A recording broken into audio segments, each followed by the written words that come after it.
base, Felix Mantilla. Batting seventh and playing right field, Gus Bell. Catching and batting eighth, Hobie Landreth. And pitching for the Mets tonight, Roger Craig, a right-hander. Now, in just a moment, we'll give you the Milwaukee starting lineup. But first, what's your idea of a wonderful day? An excursion in the suburbs, a day on the Sound, a trip to a lake, or maybe that long journey into your own backyard with your portable radio? Well, no matter which, any day becomes a little bit more wonderful when you have refreshing Rheingold beer on hand. Yes, Rheingold is something special when it comes to beer, and Dry tells you why. Rheingold's way of brewing is long, slow, and costly, but you can measure the difference in taste. Rheingold is beer as beer should taste. Brisk and bright and clean clear through. And isn't that the way you want your beer to be? Sure. So make Rheingold your beer. Join the millions who say, my beer is Rheingold, the dry beer. Find out for yourself why Rheingold is New York's largest selling beer. Have a glass right now along with the game. The hand you hear here is for Casey Stengel as he is on his way to the plate with the lineup cards, and he acknowledges the round of applause that he is accorded here at Milwaukee's County Stadium. Casey Stengel, number 37. Now here is the lineup in batting order for the Milwaukee Braves. Leading off tonight and playing left field, Howie Bedell, Bedell. Batting second and playing shortstop, Roy McMillan. Batting third and playing right field, Mack Jones. Batting fourth and playing first base tonight for the first time in his entire baseball career, Eddie Mathews. Batting fifth and playing center field, Henry Aaron. He is followed by catcher Joe Torre. Batting seventh and playing second base, Frank Bowling. Batting eighth and playing third base tonight, Dennis Menke. And the pitcher is Warren Spahn, the ageless left-hander of the Milwaukee Braves, who will be trying tonight for the 313th victory of his major league career. The umpires now are at the plate, along with Coach Billy Adair of the Milwaukee Braves, who is up there to represent manager Bertie Tebbetts and manager Casey Stengel of the New York Mets. The umpires tonight at the plate, Ed Sudol. At first base, Al Foreman. At second, Tom Gorman. And around at third, Bill Jakowski. So they go over the ground rules particular to County Stadium here, as the Milwaukee Braves have taken the field. And there is a huge new scoreboard located out in right field. It's new this season at Milwaukee's County Stadium, with all sorts of information, including a section for a phanogram that is spelled out in lights, and it says, Milwaukee welcomes an old friend, Casey, and his New York Mets. Casey Stengel was last year for the closing game of the 1958 World Series, which was won by the New York Yankees here at the stadium that year. 1957, of course, at Yankee Stadium, in the seventh and final game, the Milwaukee Braves had taken the World Championship. And now, ladies and gentlemen, our national anthem.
With the playing of the national anthem, the Milwaukee Braves are on the field, and we're getting set to go at Milwaukee's County Stadium.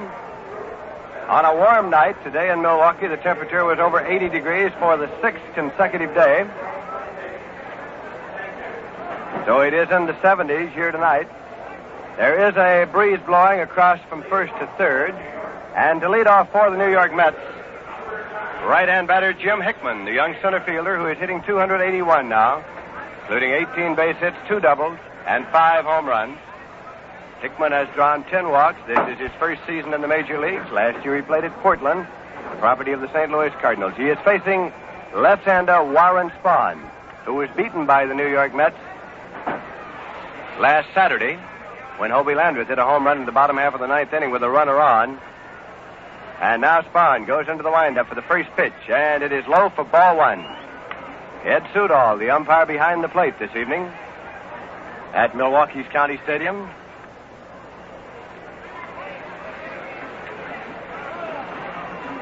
Spahn looking in to get the sign from catcher Joe Torre.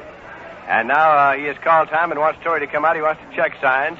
Defensively, of course, the Braves have Eddie Mathews playing at first base tonight. It is the first time in his entire major league career anywhere that Eddie Mathews has ever played first base. Playing there because he has been out with a shoulder injury. A couple of weeks ago, he heard something pop in his shoulder and has been benched since then twice. So while he's been on the bench, he's been brought up as a pinch hitter. But his problem is throwing, and so he volunteered to play first base where he won't have to make the long throw that he would have to make at his normal position of third base. Last night in Pittsburgh, Dennis Menke, the rookie infielder, played first base. He is back over at third tonight. As Spahn is set to pitch once again to Jim Hickman. And this is a foul ball coming back. Torre doffs the mask but does not come back as it's out of play onto the screen. And it's a count of 1 ball and 1 strike to Jim Hickman.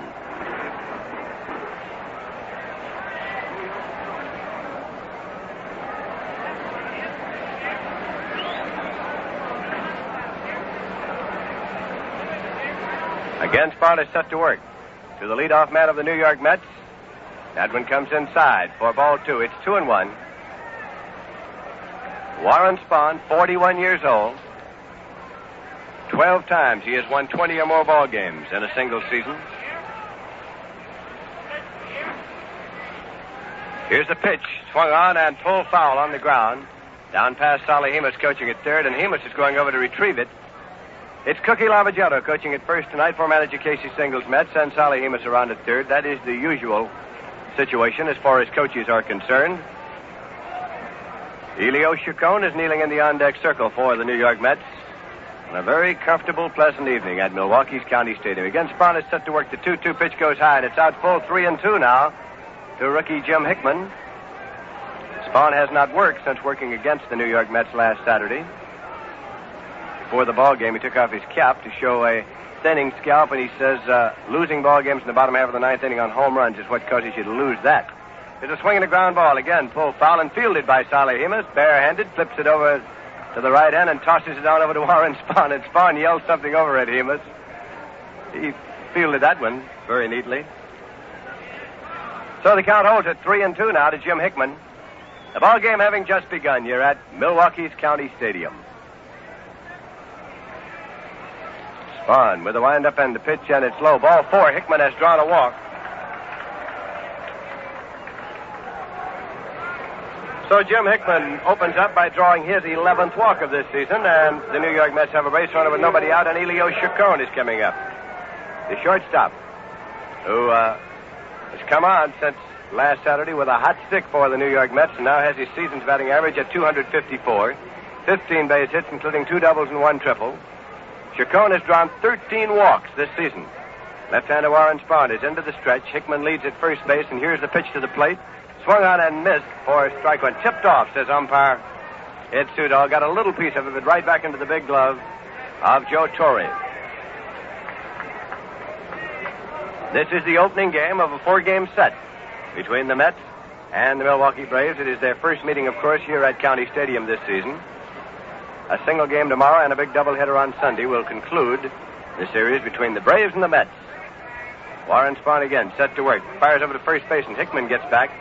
Eddie Mathews over there at first base. He is using Tommy Aaron's first baseman's glove since he did not possess one, of course. Tommy Aaron played first. Another throw over to first, that time before he got up on the rubber. Spahn firing it on back. Aaron went 0 for 20, so that is why he is not in the lineup at the moment. That is Tommy Aaron. Chacon tries to bunt, goes as a strike, and it is a 2-strike count to Chacon. Trying to push the bunt to the right side. Charlie Neal has moved into the on-deck circle for the Mets. The Mets made the trip here to Milwaukee yesterday by chartered airline, and, of course, they are coming off a 2-game streak over the Chicago Cubs, winning them both in extra innings. The Mets have won 6 of their last 8 baseball games to move up in the National League standings, and they go from here to Houston to take on the Colt 45s next Monday night. Time call again here as Joe Torre wants to go out and check with the veteran Warren Spahn. It's a 2-strike count to Elio Chacon at the plate.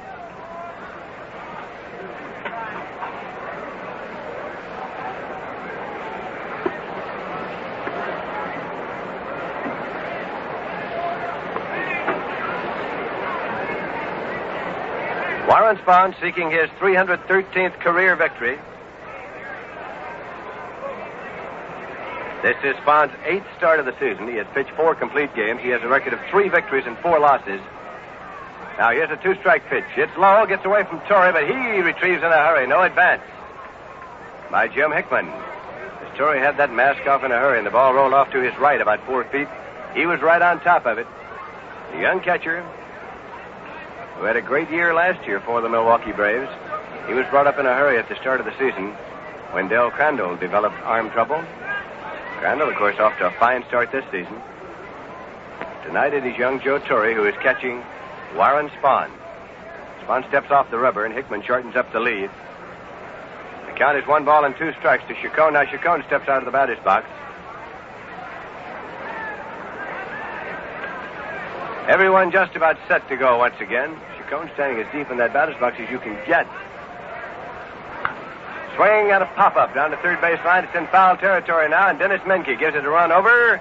Takes it in foul territory. Hickman tags, moves off about 3 steps, but Menke runs it back and tosses it over to Spahn. No advance, 1 away, and Charlie Neal coming up.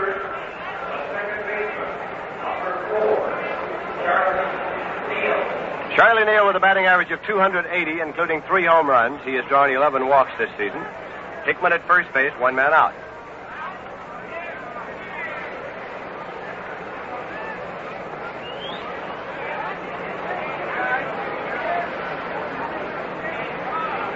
Neal, of course, has played here many times during his career with the Los Angeles Dodgers and the Brooklyn Dodgers. Throw over to first. Hickman gets back safely.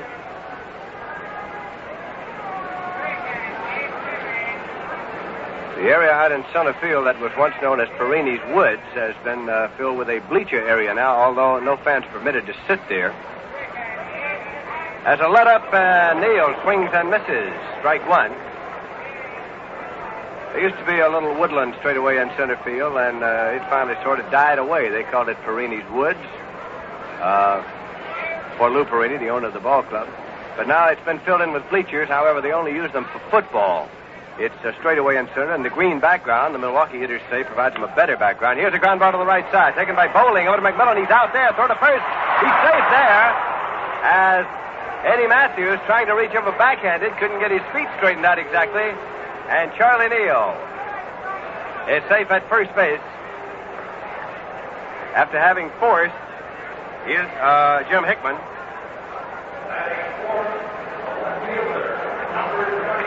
Two men out, and now Charlie Neal is the base runner at first. And Frank Thomas is coming up. He's getting a hand here because, of course, he played with the Milwaukee Braves last year. Frank Thomas, the only member of the New York Mets to have played in every game they've played this season. He has a season's batting average of 302, and he has 8 home runs, and he has batted in 20 runs to lead the club in that department. Strong right-hand batter, Frank Thomas. Setup pitch is in there for a called strike.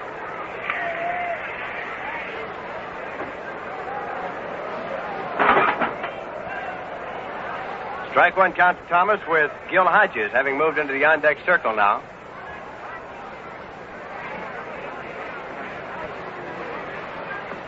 Pitch is low and away. It is ball 1, 1-1.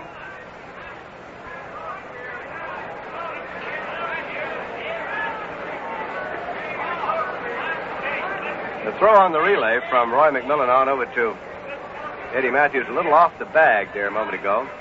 Mathews is not familiar with shifting his feet over there. That pitch is low. And actually got a glove on it, but it rolled a few feet away from him. Neal's safe to prevent the double play. 2 balls and 1 strike now to Frank Thomas.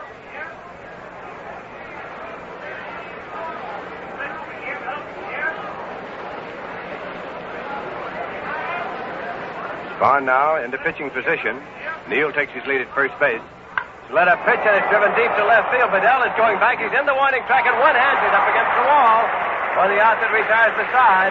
The ball was well hit by Thomas, and Howie Bedell went back across the warning track and one-handed it near the wall, going back for the out that retires the side. So the New York Mets are out in the top half of the first inning with no runs on no hits, no errors, and 1 man left. And at the end of 1 half inning of play, the score is the New York Mets nothing and the Milwaukee Braves coming up nothing. You are. Ask me, Vic Damone, what beer to buy. I'll tell you.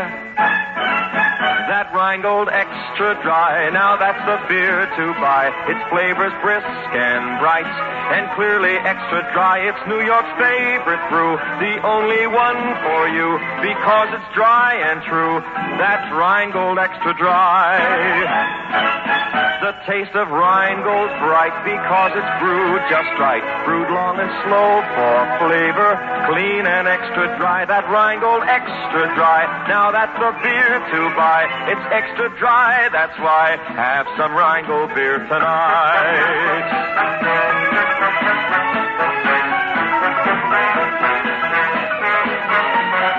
It's New York's favorite brew, the only one for you, because it's dry and true. Have a Rheingold beer tonight.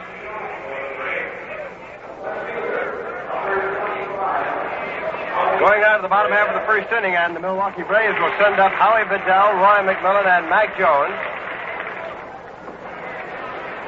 Bedell, of course, is a left-hand batter and a speedster.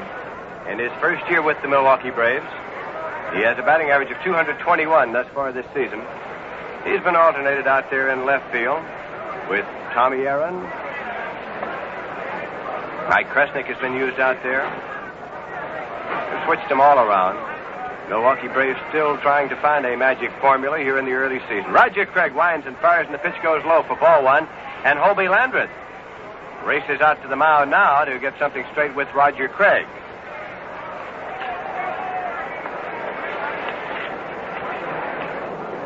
Craig and Spahn are facing each other for the second time this season. Last Sunday at the Polo Grounds. Or last Saturday at the Polo Grounds, rather. In a game won by the Mets 3-2, Craig pitched 7 effective innings, giving up 5 hits. One of which was a homer by Del Crendel. There's a swing of the foul ball. Back and out of play.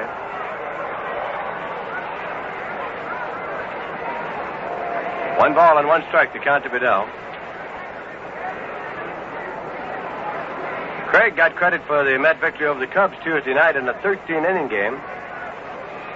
Here's a swing and a drive. It's going up the middle for a base hit. Jim Hickman coming in, fields the ball, relays it in, and Howie Bedell turns and holds it first with a single off Roger Craig. And that brings up Roy McMillan with a runner at first, nobody out. McMillan, the shortstop, has a batting average of 256, 2 home runs, and 10 runs batted in.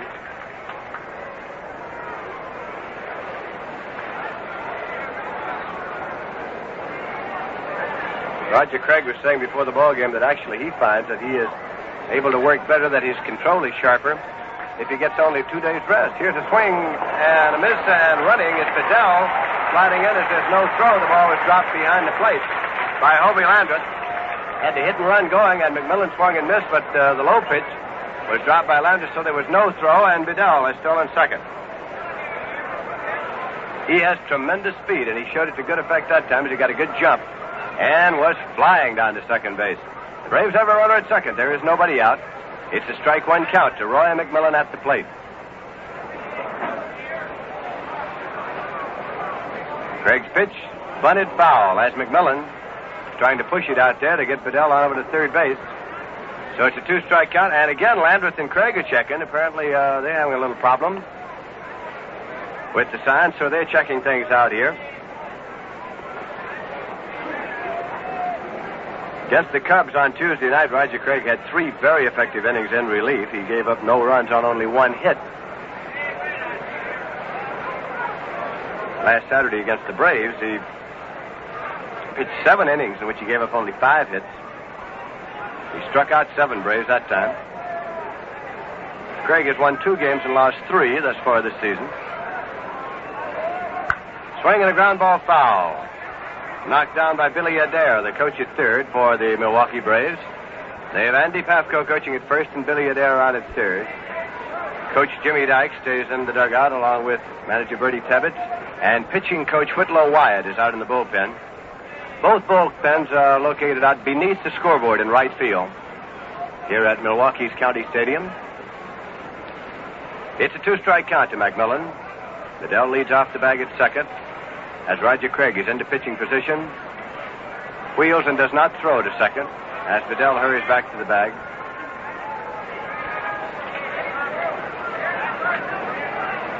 Again, Craig is set to work. Pitch is swung on and fouled off out of play. So the count holds at 2 strikes to Roy McMillan with Mack Jones in the on-deck circle now for the Milwaukee Braves. Braves, of course, have had their problems with some of their big men. Joe Adcock is presently out with a pulled thigh muscle. You recall that last weekend when the Braves were in New York, Adcock was just recovering from a cold and laryngitis. He did get into action in the second game of the doubleheader last Saturday. But then he pulled a thigh muscle and will be out for a while longer. Pulled it rounding first base.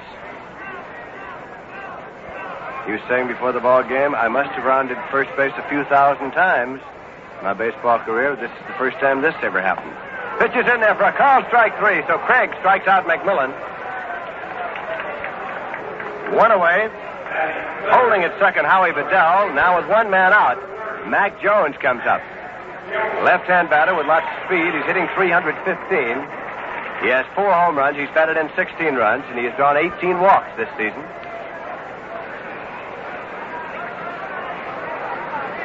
Strangely enough, the Milwaukee Braves and the New York Mets are all even in the loss column in the standings. Each has lost 18 games.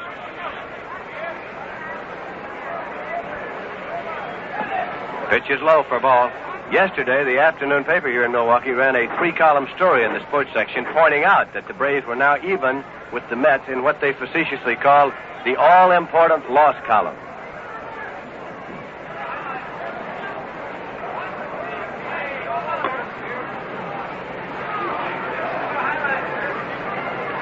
Craig checks at second and deals to Jones, and he swings and misses. 1-1 the count.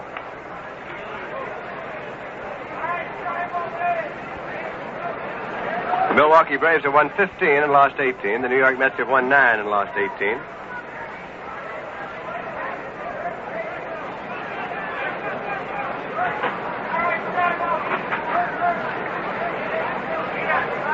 This is a 1-1 pitch to Jones. He swings and misses. Change of speed there by Craig. 1-2 the count.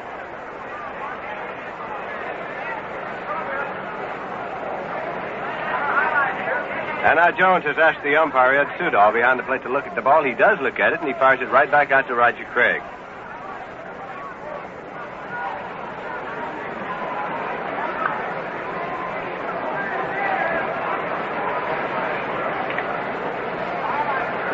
Count to Mack Jones is 1 ball and 2 strikes. Eddie Mathews is on deck. Now Chacon comes in behind Howie Bedell and runs him back to the bag at second. No throw, although Craig stepped off the rubber. Once again, we're set to go, and the pitch to Jones is in there for a call, strike 3. Cuts the inside corner, and Jones rocked back, and Sudol has called him out on strikes. He was crowding the plate pretty well, but it's strikeout number 2 for Roger Craig as he bears down to get Mack Jones out of there. And here is Eddie Mathews returning to action and getting ahead at Milwaukee's County Stadium. A left-hand batter playing first base for the first time ever anywhere in his baseball career. He has a season's batting average of 256, and Mathews has 6 home runs.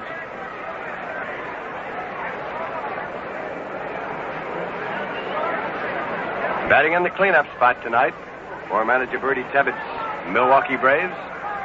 Bedell leads off second. Craig works low and away to Eddie Mathews.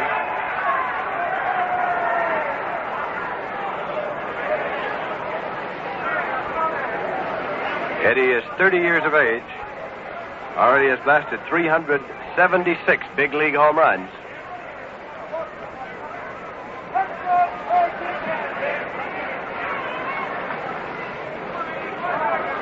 Craig turns towards the second, and it gets away from Chacon, rolls a few feet away, and Bedell holds at second. Chacon, the shortstop, coming in behind Bedell, and they had a close play. Although the ball popped out of the glove of Chacon and rolled a few feet away, and Bedell had him blocked off from the ball for a second. But no chance for any advance.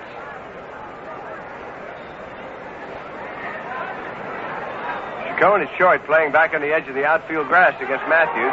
Check swing, but he went through with it enough to be a strike. It's 1-1. Against power hitter Eddie Mathews, Hodges is playing a deep first base. Neal on the edge of the outfield grass at second. And Chacon pulled over toward the bag and playing back about 8 feet on the outfield grass.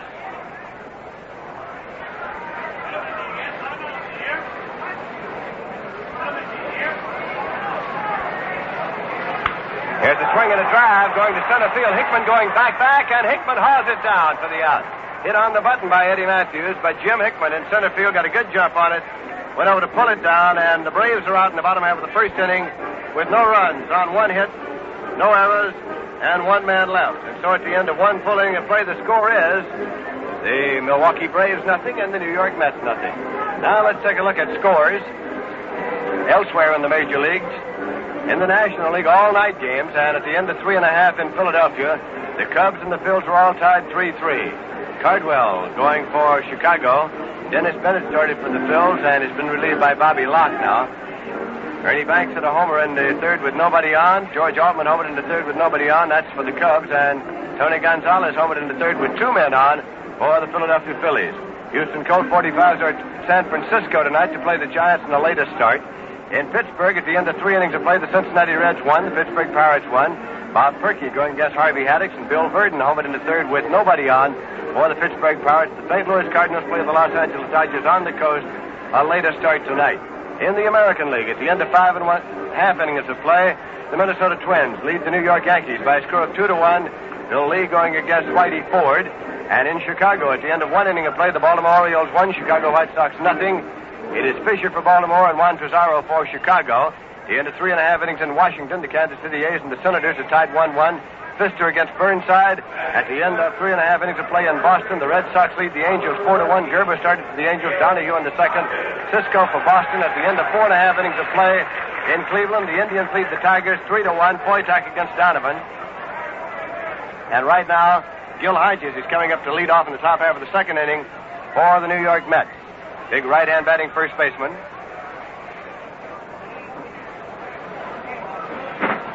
First pitch to Hodges is low for ball 1. Gil Hodges facing Warren Spahn.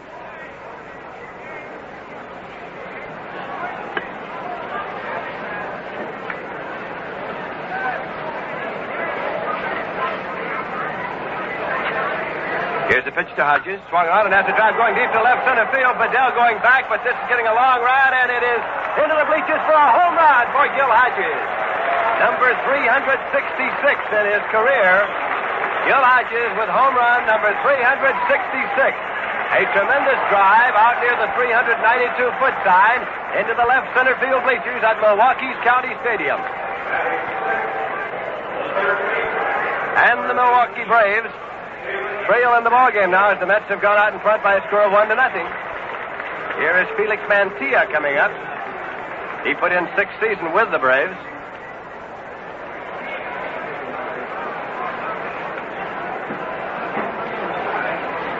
Here's a swing and a foul ball coming back for strike 1 to Felix Mantilla. Mantilla has a season's batting average of 319, including 1 home run and 8 runs batted in. He has had 5 doubles. Swing and a foul ball. This is backing out of play. Mantilla came to the major leagues with these Milwaukee Braves. He came as a shortstop, but during his tenure here for 6 seasons, he was used at short and at third and in the outfield. Kept saying that if he ever got a chance to play regularly, that he would hit for an average a great deal more than he did in spot performances. And so far, he has hit well for the Mets with a batting average of 319. Warren Spahn winds and fires and hits him in the back as he turns out of there. He is hit by a pitch ball, and Mantilla goes down to first.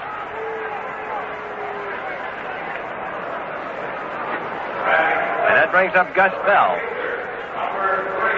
Gus Bell, a left-hand batter. Manager Casey Stengel has two left-hand batters in the lineup tonight against lefty Warren Spahn. He has Gus Bell and Hobie Landreth. You'll recall that it was Hobie Landreth whose home run beat Warren Spahn in the bottom half of the ninth inning last Saturday. Bell is hitting 149. One home run and 5 runs batted in. Felix Mantilla takes his lead at first base. Spahn checks him and deals to Bell. Swinging a foul ball coming back, and it's out of play.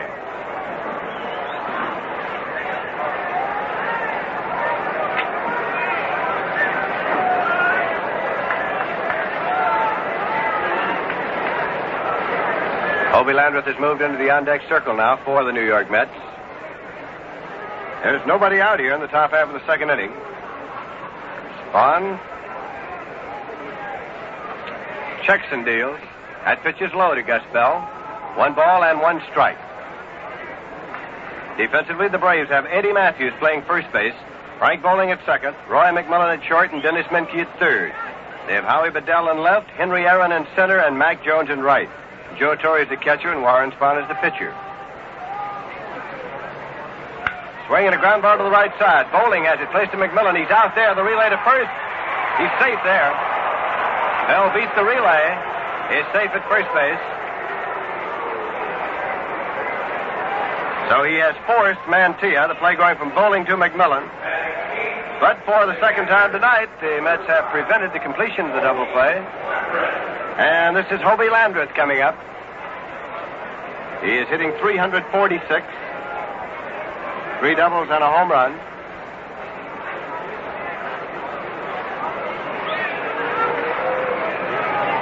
And he is facing Spahn for the first time since he hit the game-winning home run in the bottom half of the ninth inning at the Polo Grounds last Saturday. There is 1 man out as Spahn stretches and pitches, and it's in there for a call strike to Hobie Landreth. He stands 5 feet 8 inches tall. Danny Murtaugh over at Pittsburgh says he's getting shorter every time one of those batters hits him on top of the head with that bat. It's happened twice this baseball season. He's been struck in the top of the head by free-swinging batters, and each time stitches were required. Here's a pitch swung on, and there's a drive to the shortstop. He's out there. McMillan throws to first, and he's doubled out there. So Landreth has lined into a double play. A shot to McMillan, and he threw on to Eddie Mathews to complete the double play. And so in the top half of the second inning, the New York Mets got 1 run on 1 hit. The home run by Gil Hodges, no errors, and nobody left. And at the end of 1 1/2 innings of play, the score is the New York Mets 1 and the Milwaukee Braves nothing. Well, let's stay right on the subject of baseball and see if you have the answer to this Rheingold riddle. Let's suppose the batter hits a long fly ball down the right field foul line. The right fielder comes over to the line in an attempt to make the catch. With his feet in fair territory, he extends his hands over the foul line and drops the ball. Got it? Feet in fair territory, ball drops in foul territory. Give up? Well, the correct ruling is foul ball. The position of the ball in relation to the foul line is the determining factor, so foul ball is the correct ruling in this case. Now, here's a ruling, a rule of thumb that's correct in any case. If you want beer as beer should taste, the one to order is Rheingold Extra Dry. And those 2 words, extra dry, tell you why. Yes, sir, they tell you that Rheingold has a taste all its own, brisk and bright, clean, clear through. Enjoy some along with the ball game. As we go to the bottom of the second, the Milwaukee Braves send up their number 5 hitter in the batting order, Henry Aaron, who has been in something of a slump this season. He's hitting 275. He has 5 home runs and 16 runs batted in. And for many ball players, that would be exceptional. But for Henry Aaron, it's a slump. Roger Craig looking in to get the sign from Hobie Landreth. He dips into the windup. The pitch is on the way, and it's in there for a call strike 1 to Henry Aaron. Henry Aaron, we are told, has begun to worry just the least little bit about his failure to hit here in the early season. And for some ball players, that can be a very damaging thing indeed. Again, Craig is set to work. It's in there for a call strike, too. Warren Spahn was riding him a little bit during batting practice, and Henry did not care for the riding at all. Apparently, he is very sensitive on this subject. Somebody ripped the ball out of there for a long distance, and Spahn says, Henry, that's the way you used to hit him. And Henry didn't care for that. 2-strike count, as he's watched a couple. Here's the pitch. High and tight, had him duck in, and it's ball one. It's 1-2 now. Joe Torre, the catcher, in the on-deck circle. Nobody on, nobody out. The Braves batting in the bottom half of the second inning, with the Mets out in front by a score of 1-0 on Gil Hodges' home run. That pitch misses outside. It's ball 2 now to Aaron.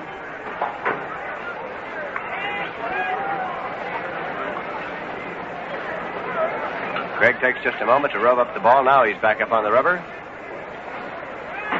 Looking in for a sign from catcher Hobie Landreth. With a count of 2 balls and 2 strikes to Henry Aaron. The windup. And the pitch. Swung on as a drop deep to left field. It is sending Thomas back. Going. It is a home run. A home run for Aaron. And that ties up the ball game.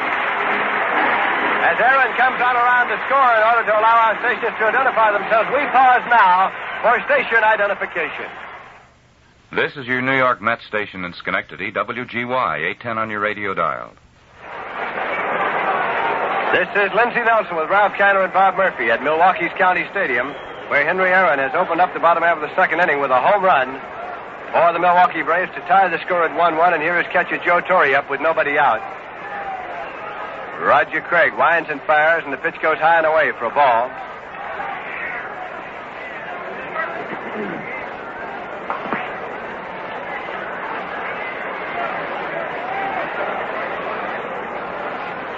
Here's a swing and a foul ball down the right field line, curving on over into the stands and out of play. It's a 1-1 count to Torre.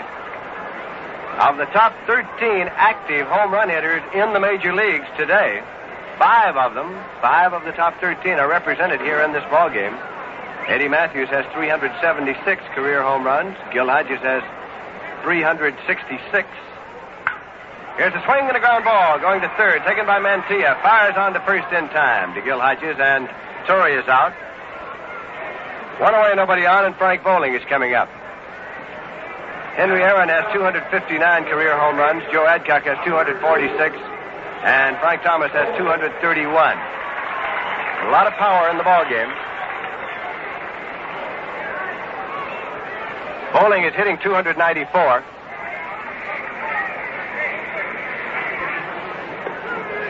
Pitch is in there for a call strike to Bowling. And Warren Spahn, of course, has hit more home runs than any pitcher in the history of the National League with 30. It's in there for a call strike. Strike 2 count now to Frank Bowling. Frank is just recovering from the effects of a cold, but has been in the lineup right along.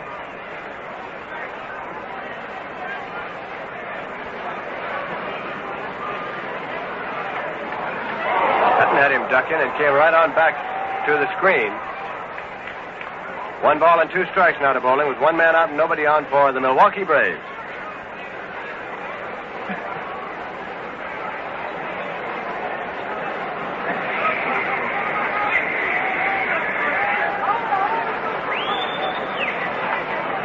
Here's a 1-2 pitch, swung on and punched that into left field for a base hit. Frank Thomas down on one knee comes up with it, fires it back in, and turning and holding it first is Frank Bowling with a single to left. Sort of backhanded that one, punching it out into left field. And Dennis Menke's coming up now, the rookie third baseman of the Braves, who's been seeing a lot of action, has a batting average of 196, 1 home run and 6 runs batted in. He's drawn 4 walks. M-E-N-K-E, Dennis Menke.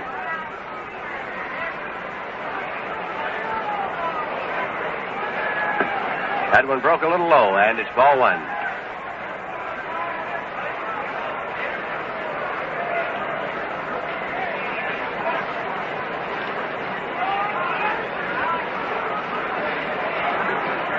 over to first base is not in time, as Frank Bowling gets back there safely.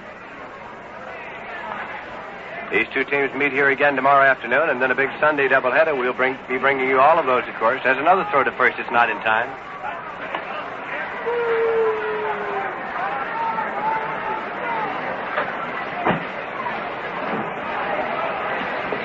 Pitch is low for ball.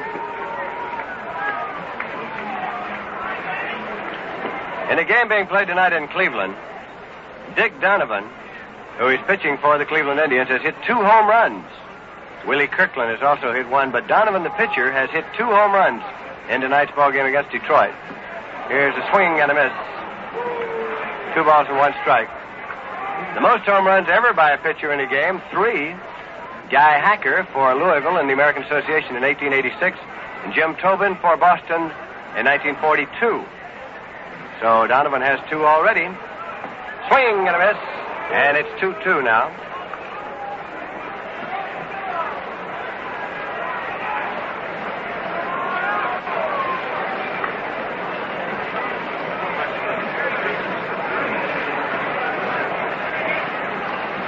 One man out. Bowling takes his lead at first. Throw over there, not in time. Gil Hodges, the first baseman for the Mets. Defensively, they have Hodges at first, Charlie Neal at second, Elio Chacon at short, and Felix Mantilla at third. The curve ball is hit under the left center field for a base hit. Bowling is on his way to third. As Hickman and Thomas collide, the ball rolls away, and Bowling is coming on. Hickman retrieves the ball. Thomas standing there, hands on his hip. The relay gets away from Chacon, holding at second base is Dennis Menke. Jim Hickman and Frank Thomas collided, going after the ground ball out there in the outfield. Not a severe collision. They simply bumped into each other, and Hickman had to go on and run the ball down, but Bowling came on to score. It is scored as an error on Hickman in center field, a single and an error. And here is Warren Spahn at the plate, as the Braves have taken the lead by a score of 2-1.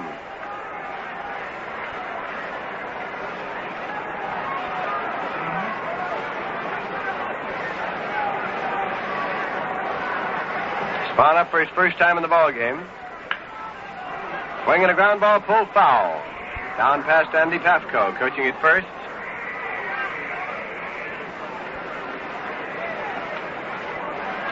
Dennis Menke, the base runner at second. He strung out a line drive, sort of an in-betweener. But both Thomas and Hickman got there in time to field it and cut it off, but they bumped into each other. And then the ball rolled a few feet away, and Hickman ran it down. This one is popped up foul. Landreth turns, does not rid himself of the mask, and has no play. It's in the stands. 2-strike count to Warren Spahn.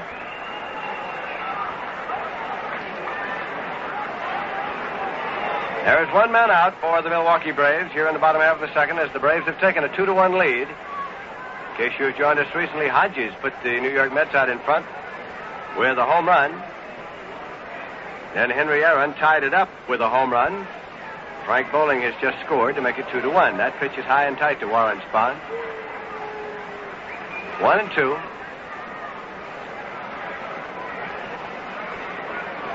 Spahn is a man who loves to talk at great length about his hitting ability.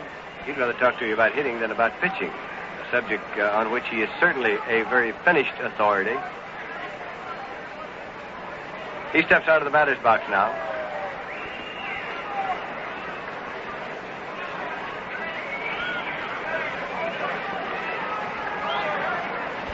Greg shakes off one side. Now goes into the stretch. Menke leads at second base. The pitch swung on and full foul. So the count holds at 1 ball and 2 strikes to Warren Spahn. Spahn has been known, when asked what kind of a hitter he is, to say, well, I can't explain. I'm just a good hitter. That's the way he feels about it.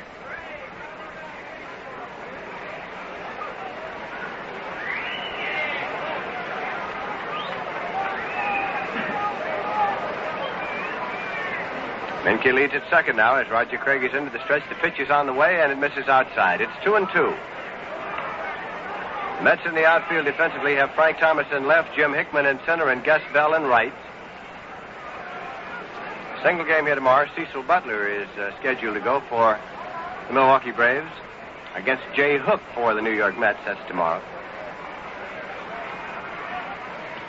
Pitch swung on. There's a fly ball going to right field. Gus Bell is coming on.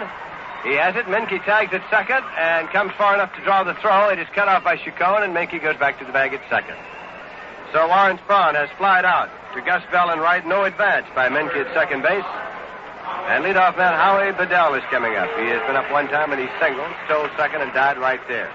Roger Craig walking slowly back to the mound in anticipation of the thought that Menke might tag up at second and try to go to third. Craig had gone over to back up third base, and he returned slowly. It's a warm night here in Milwaukee, and a full moon as well.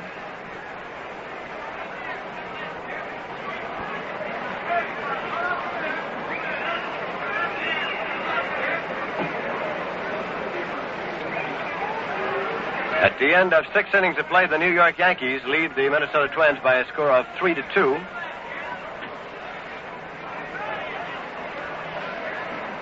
Here's a pitch to Bedell in there for a call, strike one. He chokes up a little on the bat. Throw goes through to second base. Chacon fields it back safely as Dennis Menke. Chacon coming over to the right side of the bag, a couple of steps to field that throw down there by Hobie Landreth. Roy McMillan now on deck for the Milwaukee Braves.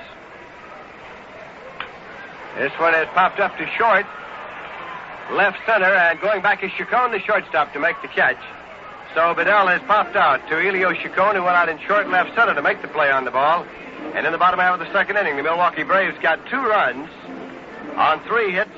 There was 1 error, and there was 1 man left. And so at the end of 2 full innings of play at Milwaukee's County Stadium, the score is the Milwaukee Braves 2 and the New York Mets 1.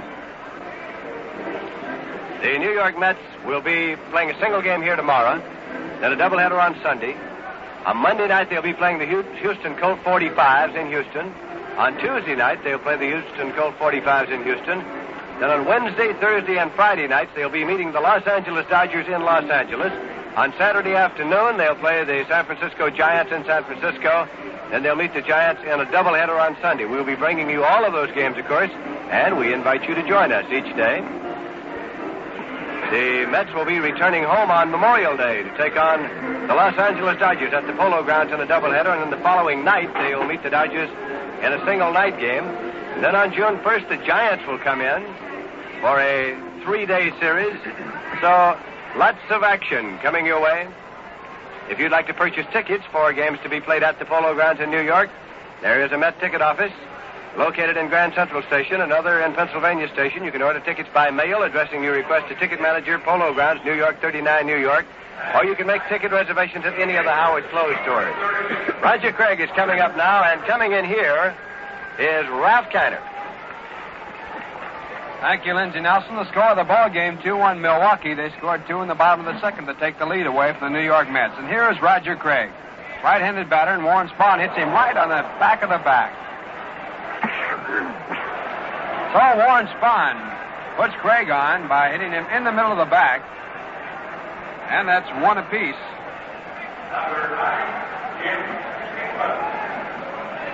And here comes Jim Hickman.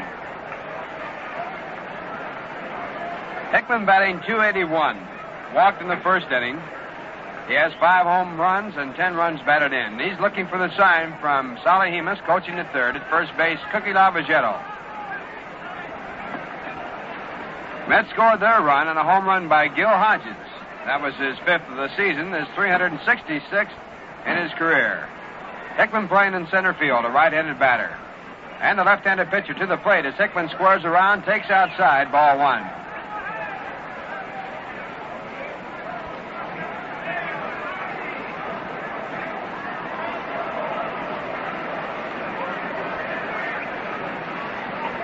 Playing at first base, holding Roger Craig on, Eddie Mathews. And the next pitch back to the plate is taken again, ball 2. And on both pitches, Hickman around to bunt. So Spahn behind, 2 balls and no strikes to Jim Hickman with the runner at first base to score 2-1 in favor of Milwaukee. Quite a few changes in this ballpark since my playing days. It's certainly become a beautiful baseball park. Playing area in perfect shape. Spahn back to the plate. It's hit high in the air to shallow right field. In right field, Mack Jones moving in. He is waiting there, and he makes the catch. So Hickman goes down for the first out, and the batter now coming in is Elio Chacon. Chacon batting .254. Popped up to the third baseman in foul territory. He is 0 for 1. Roger Craig still at first base. The Mets need one to tie. Elio Chacon takes a long look at Salahimas. He's had trouble with the signs. He has trouble with the English language, which might be one of the problems. First pitch by Spahn is outside. Down around the knees, ball 1.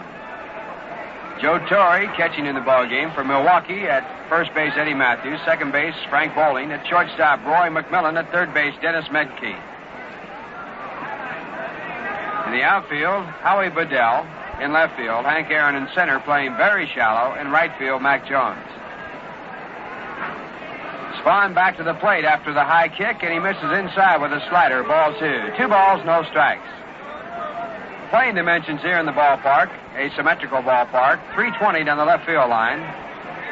360 in left and right center. Actually in center left center and center right center, it's 392. 402 feet straight away center field. 2 balls and no strikes. Spahn goes to first base, but Craig with the short lead gets back easily. Ball does not carry well here in this ballpark. It's not a good park to hit in. Ballpark situated sort of down in the hole, so there's not too many air currents. Wind blows in from right field tonight. 2-0 pitch. Chacon takes ball 3. 3 balls and no strikes as Warren Spahn works to Elio Chacon, who is batting in the second position, playing at shortstop.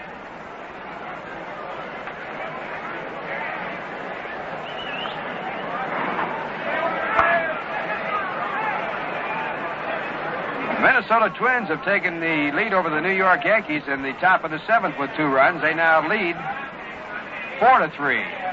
Chacon takes a called strike. 3 balls and 1 strike. So that leads seesawing back and forth. Killebrew had a home run in the 7th inning to give them the 2 runs. So Killebrew a big feature in that game. Twins have played very good ball through the first part of this season. 2-1 game in favor of Milwaukee as Spahn checks his runner at first base and throws to the plate on the 3-1 pitch. It's fouled away. The count goes to 3 balls and 2 strikes.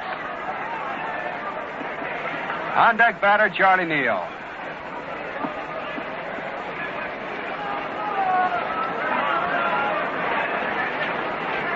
Fair crowd on hand tonight. Nothing like the old days when every time they turned the lights on, they had 40,000. They used to turn out about 20,000 just for a baseball clinic out here at the ballpark.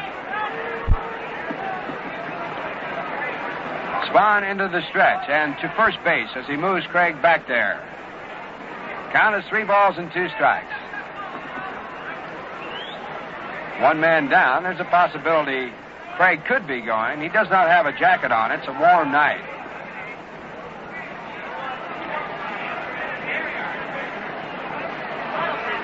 Now Spahn to the plate. Craig does not go, but he gets second base free as Chacon takes high for ball 4. So Warren Spahn with his second walk, putting runners at first and second base, and coming up to bat, Charlie Neal.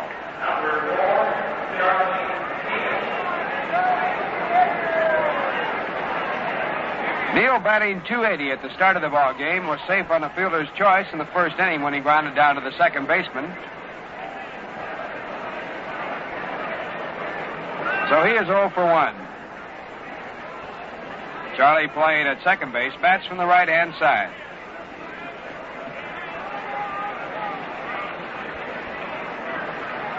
Roger Craig out at second base with a short lead. He got on by being hit by a pitch ball.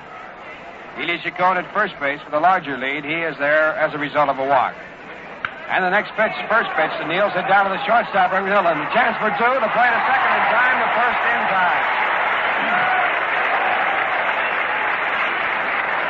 So the second double play in 2 innings by the Milwaukee Braves, and Warren Spahn is out of the jam. And in the inning for the New York Mets, no runs on no hits.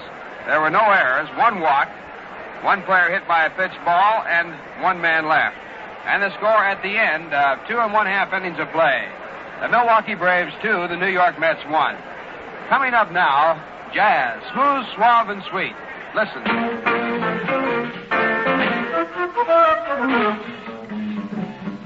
My beer is Rheingold, a dry beer. Think of Rheingold whenever you buy beer. It's not bitter, Not sweet, it's a dry flavor treat. won't you try extra dry Rheingold beer? Won't you try extra dry Rheingold beer? Like the song says, people everywhere sing out, my beer is Rheingold, the dry beer. And dry tells you why. Yes, sir. Dry tells you Rheingold has a brisk, bright, clean taste all its own. Discover the difference dry makes. Pour yourself a tall, refreshing glass of Rheingold Extra Dry. Enjoy it right now along with the ball game.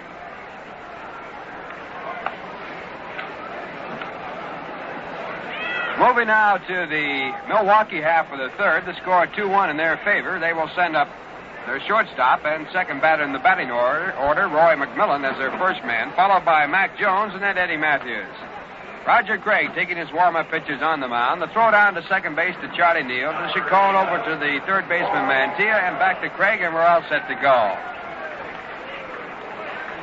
Full moon right over the top of the light standards in left center field. A beautiful night.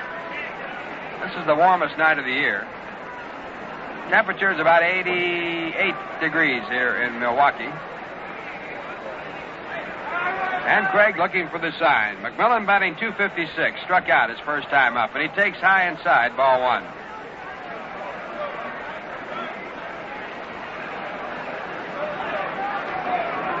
Bill Adair, the coach at third base for the Milwaukee Braves. At first base, Andy Pafko. Craig back to the plate, and the pitch is hit high in the air to shallow left field. Thomas coming in now, runs the shortstop off the play. Chacon was back out there, and he makes the catch. So Craig picks up McMillan for his first out. Here in the third inning. And the batter is Mack Jones.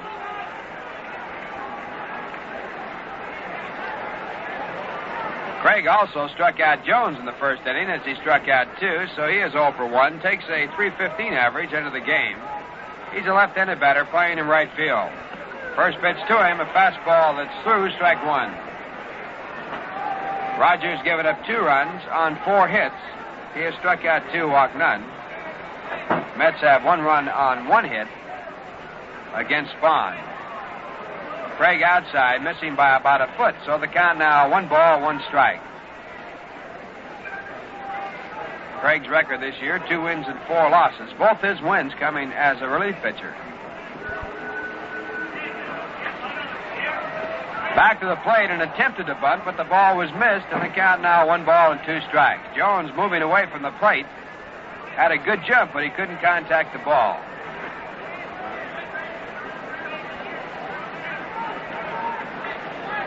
Mack Jones, Willie McCovey, and Casey Stengel all broke into the major leagues the same way. And the right way, if you can do it. 4 for 4. Craig with a 1-2 pitch. A call, strike 3. Curveball breaking over, got him looking.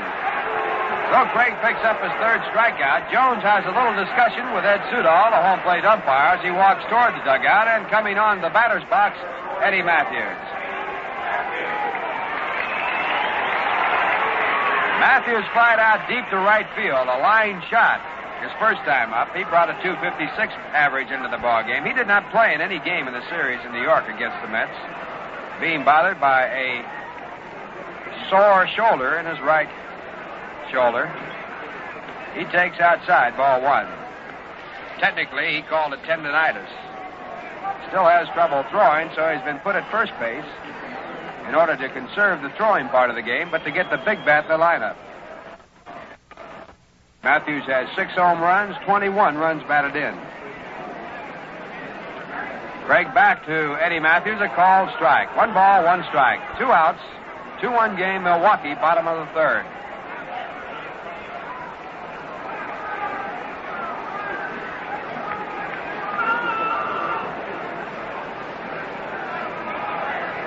The 1-1 pitch by Roger Craig. Swung on and missed. Strike 2.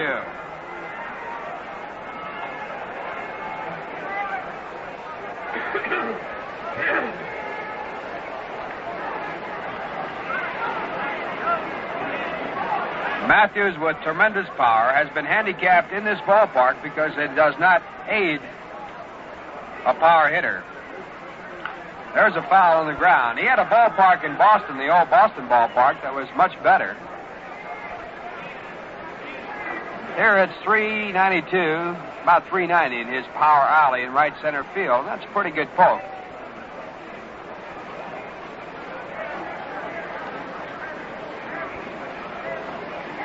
One ball, 2 strikes, 2 men out. Craig shakes off the first sign by Hobie Landreth, now takes the second. And the 1-2 pitch. Swung on and missed, strike 3. And Mathews had a bad swing of that, and you could tell that his shoulder still bothers him as he swings. So Roger Craig, for the second time, picks up 2 strikeouts in an inning. He now has 4, and that retires the side. At the end of 3, the Milwaukee Braves 2, the New York Mets 1. You know, lots of fans are switching to the Mets. And lots of fans are switching to Viceroys for the taste that's right. And one of the reasons why the fans are switching to the Mets is the fact that National League Baseball is being brought into the Polo Grounds and back to New York City by the New York Mets. And you'll have your chance coming up on May 30th to see one of the most exciting ball teams in the country come back to New York for the first time in 4 years. It'll be the Los Angeles Dodgers moving in for their first series from the big doubleheader on May the 30th. They'll play a night game on May 31st, and then the San Francisco Giants move in for a series right after that. You can get tickets for all these games at 3 convenient locations. At the Polo Grounds in Grand Central Station, that's over in the Vanderbilt ramp side, and also you can get tickets in Pennsylvania Station in the Long Island waiting room. And you can also deal in at Howard Clothing Stores, where you can get reservations for tickets there. While we have a second now, we pause for station identification. 810 on your dial. This is WGY Schenectady. Top of the 4th inning, the score 2-1 as Frank Thomas steps in against Warren Spahn. And the first pitch to him is hit deep to left field. It's down the line, and it is a home run. Frank Thomas, a line shot over the left field fence, ties it up at 2-2.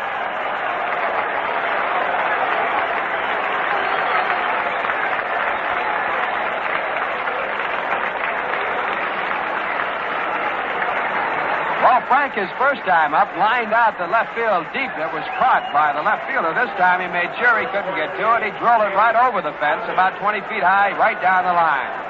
That's home run 232 in his career. That's number 9 for the season. He leads the Mets in that department, and he has contributed 1 of the 2 home runs by the Mets here in the game tonight. Coming up now, the man who put the Mets out in front in the first inning, Gil Hodges. Gil hit his 366th in that inning. And the first pitch to Gil is a strike call through at the letter.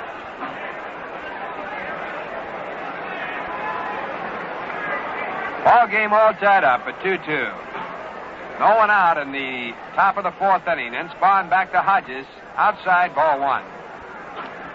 Gil came into the game hitting 300. His home run, of course, increased that average.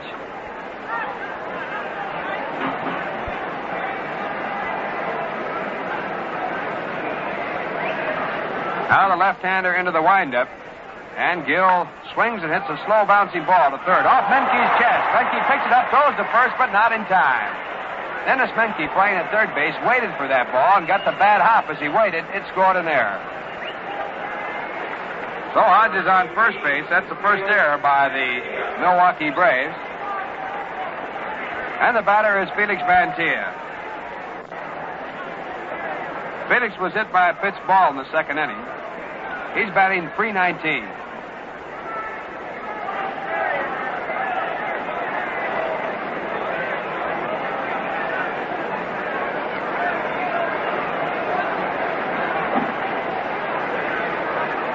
Warren Spahn into the check set. And to the plate. Mantilla goes around the bunt, takes it outside, ball 1. Don Notabart up in the bullpen for the Milwaukee Braves. The bullpen here is located out behind the right center field fence. It's very difficult to see who is throwing. And for the ball players, it's very difficult for the manager to see them, so they have a ball out there.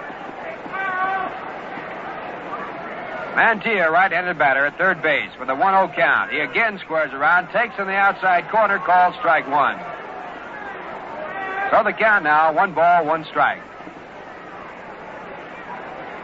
2-2 game. No one out in the top of the 4th inning.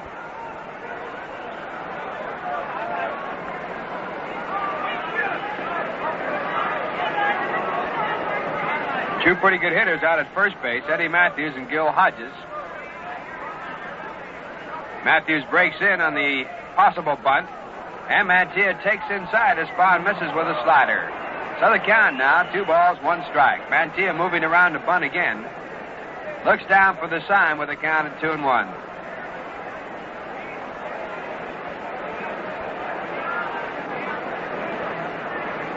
Spahn does not appear to be as sharp with his control here tonight as he was in the opening game against the Mets in the Polo Grounds. He's walked 2, but he's been behind a lot of batters, and he has been pitching somewhat high. There's a swing and a foul back on the screen, strike 2.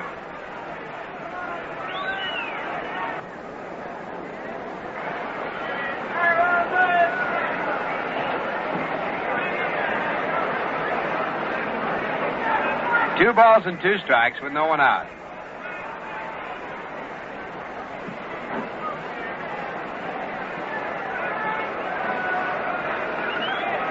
Gil Hodges at first base with a fairly good lead. Spahn looks there, throws to the plate. The ball is lined down the left field line. Bedell going over near the line, can't get to it, it's foul. Out near the left field line, the stands converge on the foul line pole, so there's not much running room after you cross the line. That ball hit into the net area above a fence that's in foul territory. Bedell could not get to it.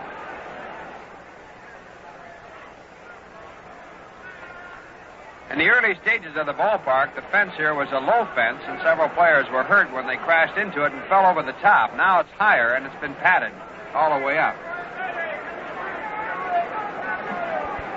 That's a area out there where the net is where the Braves have a refreshment area. Hodges goes, Mantilla pops it up. It's back to home plate. Coming back, Joe Torre. Hodges going back to first base. Torre by the screen makes a fine catch.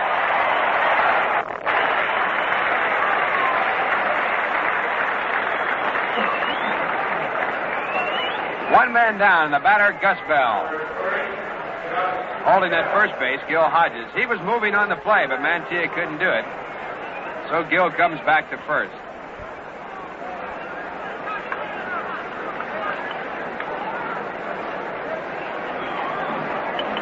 Bell hit into a forced play his first time up. He is 0 for 1. Left-handed batter playing right field. Batting 148.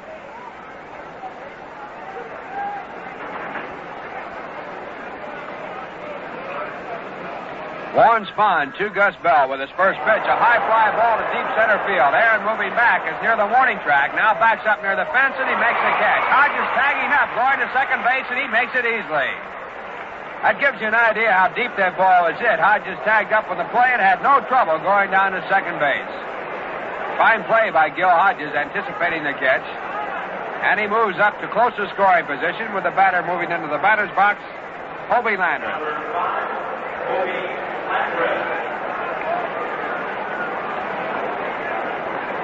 Hobie hit into a double play his last time up, his only time up. He is 0 for 1. Batting .333. He has 9 hits and 27 times at bat. And, of course, one of them is only home run of the season, and that won a game against Warren Spahn in the Polo Grounds. 2-run homer in the 9th inning.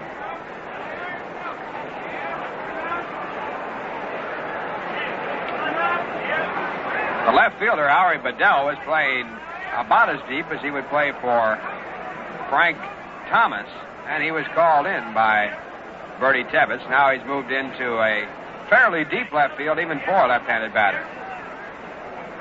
Spahn looking at second, comes to the plate with a fastball. It's a strike call.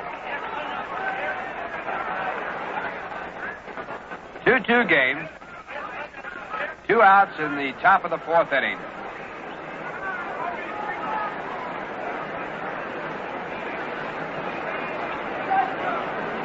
A 1-strike pitch to Landreth, up high, ball 1. 1 ball, 1 strike.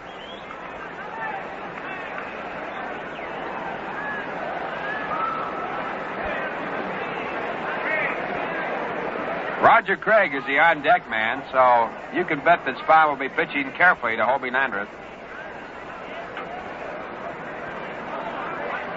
The 8th position in the batting order, a tough position to hit in. You get very seldom you get a good pitch to hit.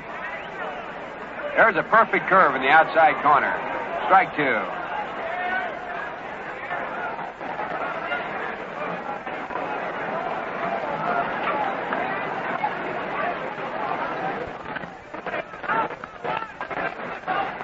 One ball, 2 strikes. Gil Hodges at second base with 2 men down. 2-2 game. Warren Spahn back to the plate, just outside. Ball 2. Spahn missing at the knees. 2 balls, 2 strikes. Now Landreth calls time, goes over and gets some pine tar in his bat. This is a good night for that.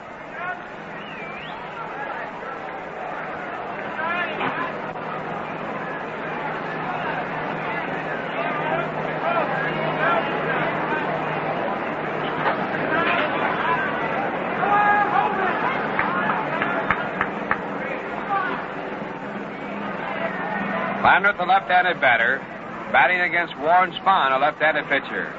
Spahn with a sign into the stretch and the check of the runner at second base, and the pitch to the plate is fouled away. So the count will stay at 2-2.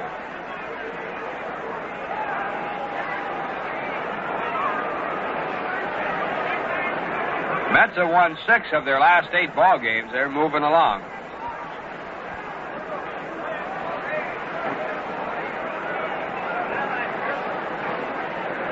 Now Spahn back with a 2-2 pitch, and this one's just outside, ball 3. A full count on Hobie. With Gil Hodges at second base and the on-deck batter, Roger Craig.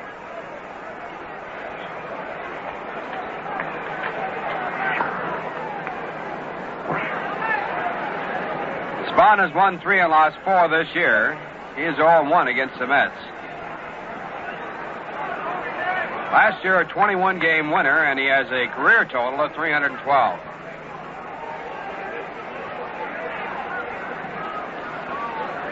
He shakes yes after about 3 signs, and now the pitch to the plate is fouled back towards the radio booth. And just about coming into the radio booth, and Lindsey Nelson, where were you? I wasn't there.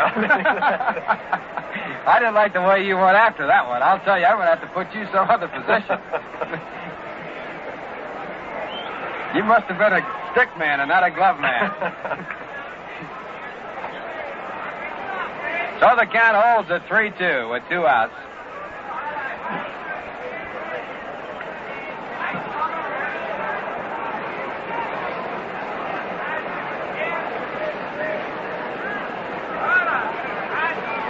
New York Mets 2, the Milwaukee Braves 2. Top of the 4th inning. As Spahn sets in the mound. And the 3-2 pitch to Landreth. It's hit on the ground to the third base side. Up with the ball's Menke. Over to first base in time. The side is retired. In the inning for the New York Mets, 1 run on a home run by Frank Thomas, his 9th of the season. Only 1 hit, 1 error in the inning, and 1 man left in the score. At the end of 3 1/2 innings of play, the New York Mets 2, the Milwaukee Braves 2. And now a word from Viceroy Cigarettes. I was at the races and the track was fast and the horses I backed ran dead last. I couldn't believe it, but the gal next to me had just finished picking 3 out of 3. It was plain to see I could use some advice, so I offered her a smoke just to break the ice. She said, I only smoke filters, but some are so mild you can hardly taste them. and I just smiled. I said, Viceroy tastes the way you'd like a filter cigarette to taste. Not too strong, not too light. Viceroy's got the taste that's right. That's right. That's right. That's right. Now when I go to the track, I win, because I bring along my next of kin. Ah, that's right.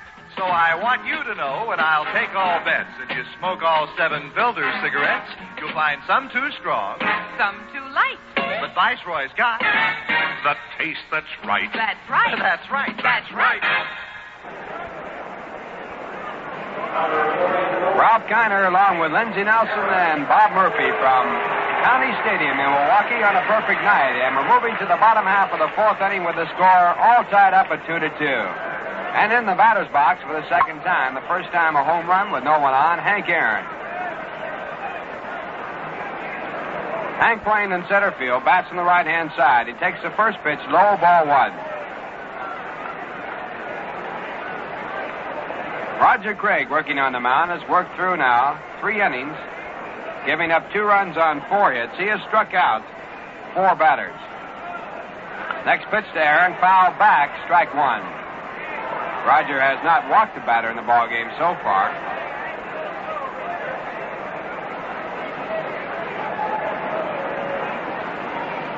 One ball, 1 strike on Henry Aaron. Number 44. Outfield playing deep and pulled around to the left side. Elio Chacon is playing in the hole at shortstop. Next pitch by Craig, a good fastball on the outside corner, letter high, strike 2. That's the fastest pitch Craig's thrown all night. He had some mustard on that one.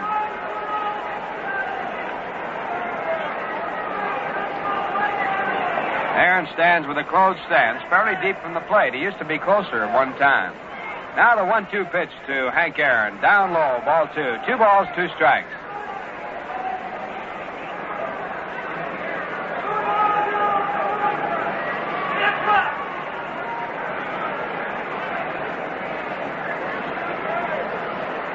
The on-deck batter, Joe Torrey. He'll be followed by Frank Bowling. Aaron batting in the 5th position in the batting order. The next pitch to him, line to Mantilla. He gloves it for it out. Felix Mantilla moving to his left, took it about knee high, one-handed, and Aaron is out.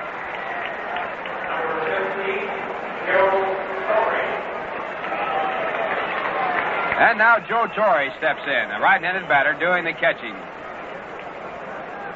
Joe, a Brooklyn boy. He's batting .261. At the start of the game, he was batting .261.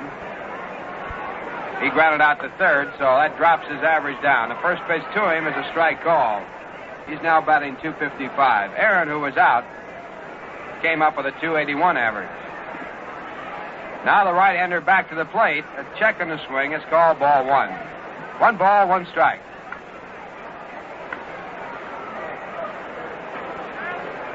Tomorrow will be a day game starting at 2:30 New York time. Sunday, a doubleheader. 1-1 pitch to Torrey. He's grounded down to the shortstop. Chacon over to his right. The long throw in time by 2 steps, out number 2. So 2 men up and 2 men down, and the batter coming on now is Frank Bowling. Bowling scored the second of the 2 Milwaukee runs when he scored on an error. Score is 2-2. Mets runs have come on home runs, one by Gil Hodges, one by Frank Thomas. First pitch to Bowling, a right-handed batter, is low, ball 1. Bowling from the American League, a fine second baseman, has done the same thing over here in the National. Craig back and is fouled back and in the screen, strike 1. So the count now, 1 ball, 1 strike.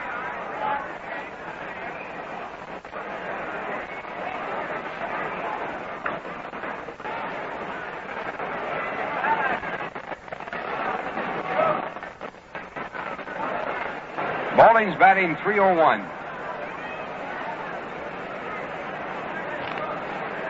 Next pitch to him is hit high in the air to center field. Hickman has plenty of time. He moves over towards left center, and he makes a catch to retire the side.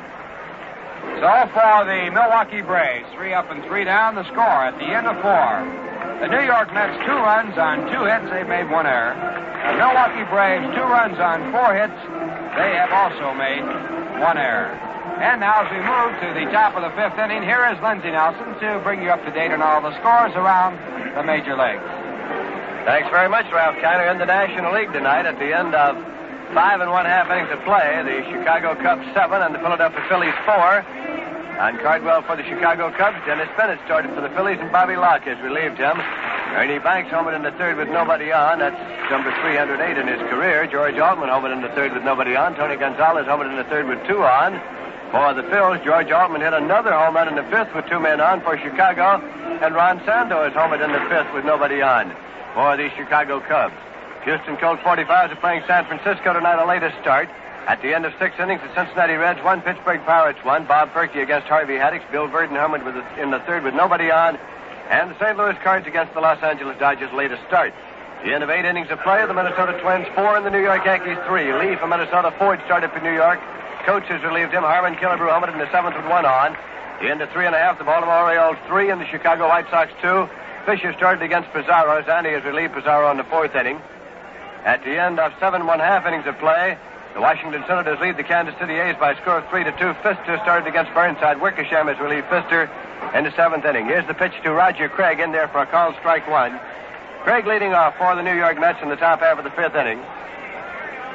In Boston, at the end of 5 full innings of play, it's the Los Angeles Angels 6 and the Boston Red Sox 4, and time has been called there because of rain. Here's a pitch outside to Craig for a ball. It's 1-1. And at the end of 7 1/2 innings of play, it's the Cleveland Indians 9 and the Detroit Tigers 2. Dick Donovan has hit 2 home runs in that ball game. Willie Kirkland has hit 1. Calavita has hit 1. And Asijan has hit 1.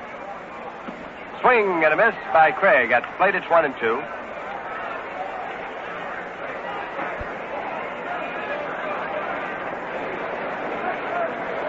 Score tied here, 2-2 at Milwaukee's County Stadium.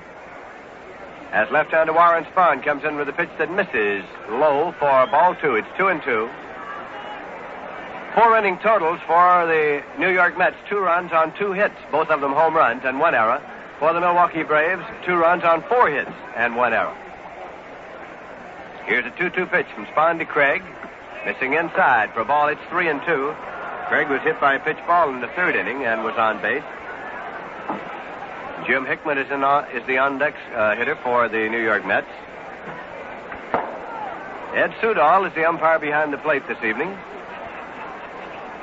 Spahn into the windup, and here is the payoff pitch. Swung out and has a ground ball going to third base. Cut off by Menke. Throws across to Mathews on the ground. Past Mathews against the barrier. Craig is on his way to second base. Torrey slips down as he tries to field it, and Craig pulls up at second base. Menke's throw was low, hit well out in front of Mathews, and Eddie Mathews, being unfamiliar with the position, could not stop that one from going on past it. He scored as an error, a throwing error on Dennis Menke. And so Roger Craig is on at second base with nobody out, and leadoff man Jim Hickman coming up now for the New York Mets. In case you have joined us recently, Eddie Mathews is playing first base for the Milwaukee Braves tonight. The first time in his entire baseball career that he has ever played first base. And it was the unfamiliarity with the position that allowed that one to go right on past him and put Craig at second base. Hickman has been up twice. He walked and he flied to right field on a 2-0 pitch. That was in the 3rd inning after he had previously tried to sacrifice.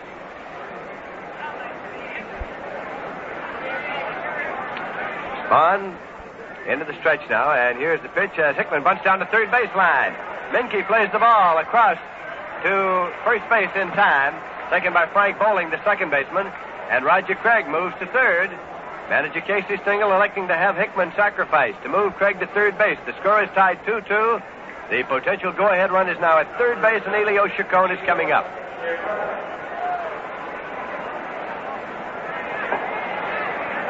The play on Hickman's sacrifice went 5-4 if you're scoring. Chacon fouled out behind the bag at third and walked. Nothing for 1 officially tonight.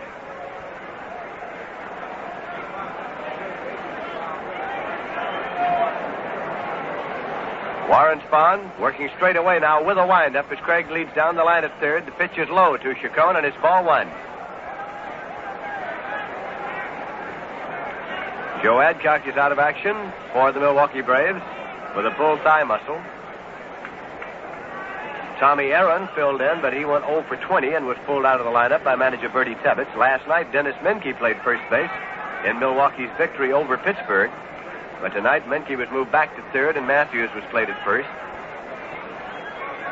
Spahn again with a windup and the pitch. Swung on and popped up to short left field. McMillan is going back. Bedell is coming in calling, and Bedell takes it just behind McMillan. No advance by Craig at third. 2 men out. And Charlie Neal coming up. High pop into short left. McMillan went back and looked, but Bedell was coming on fast. He has a whirl of speed. He can move. Charlie Neal forced Hickman in the first inning and hit into a double play in the third. He is nothing for two tonight, and Neal's batting average right now is 274 for the season.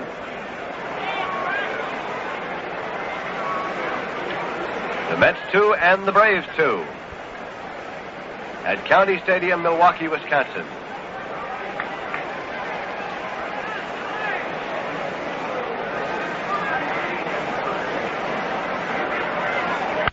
Swinging a foul ball down the right field line and out of play.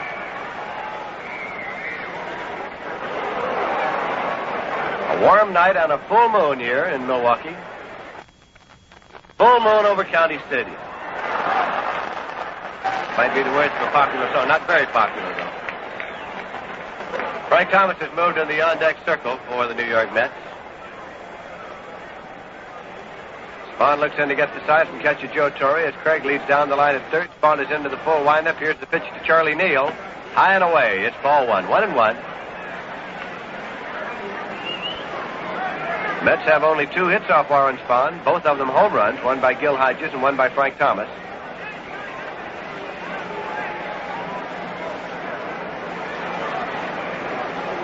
Spahn looking for career victory 313 tonight.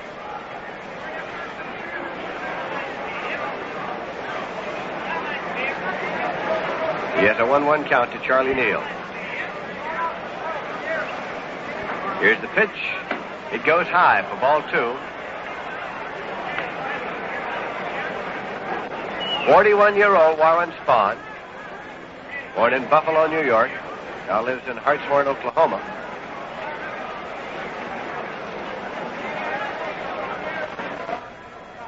Here's a 2-1 pitch to Neal.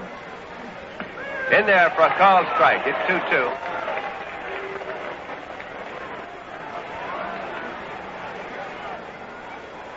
Spahn never won a Major League victory until he was 25 years old, after he came back from overseas at the conclusion of World War II. 1946 was his first season, and he won 8 games that first season with the then Boston Braves. Here's a 2-2 pitch. Outside, Charlie Neal started to go and checked it in time. It's 3-2. So we'll have a payoff pitch now from Warren Spahn to Charlie Neal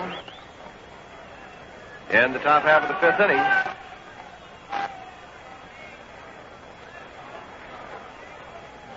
Spahn takes a look over at Roger Craig, the base runner at third. Now looks in to get the sign. Pumps and pitches. Swung on a ground ball to the right side. Frank Bowling has it up with it placed to Mathews at first in time, and Neal has grounded out to retire the side. He went out bowling to Mathews, and in the top half of the 5th inning, the New York Mets got no runs on no hits. There was 1 error, and there was 1 man left on base. So at the end of 4 1/2 innings of play at Milwaukee's County Stadium, the score is the New York Mets 2 and the Milwaukee Braves 2. Ever notice how a manager juggles his lineup until he comes up with a winner? He tries all his ball players, and he moves them around until he finds the right men for the right positions. And then he sticks with them. That makes sense in cigarette smoking, too. Try all 7 leading filter cigarettes, and I'll bet your taste will tell you to stick with Viceroy. Because some cigarettes taste too strong. They might just as well not have a filter at all. And others taste too light. They take all the fun and flavor out of smoking. But when you smoke a Viceroy, you'll know you've come up with a winner. Because Viceroy is not too strong, not too light. Viceroy's got the taste that's right. If your filter cigarette is tasting too strong, don't you sometimes wonder if your brand is wrong? Well, Viceroy tastes the way you'd like a filter cigarette to taste. Not too strong. Not too light. Viceroy's got The taste that's right. That's right. That's right.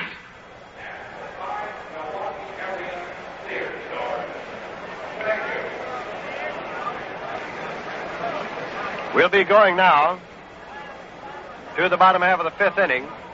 And Dennis Menke will be up to lead off for the Milwaukee Braves. Roger Craig has just arrived at the mound and started his warm-up tosses.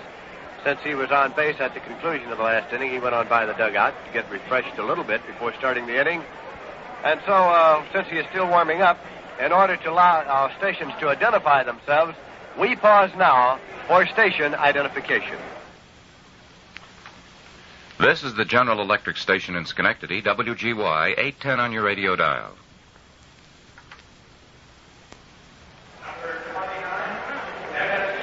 This is Lindsey Nelson with Bob Murphy and Ralph Kiner at Milwaukee's County Stadium as right-hand batter Dennis Menke steps into the batter's box. He's been up one time and had a base hit, a single to left. Braves have a total of 4 hits thus far off Roger Craig, the starter, who is still in there for the New York Mets in a ball game that is tied up 2-2 as we go to the bottom half of the fifth inning. As a pitch swung on and fouled, out of play, down the third baseline.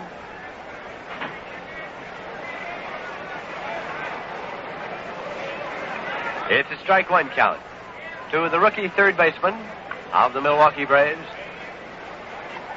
New faces in the teepee this season in Milwaukee. As a swing and a ground ball right back to Roger Craig. He gloves it and fires on to first base to Hodges in time. And Dennis Menke has grounded out Craig to Hodges. One away, and Warren Spahn is coming up. He has been up one time, and he flied out to right field. And he's getting a hand, as usual, here in Milwaukee.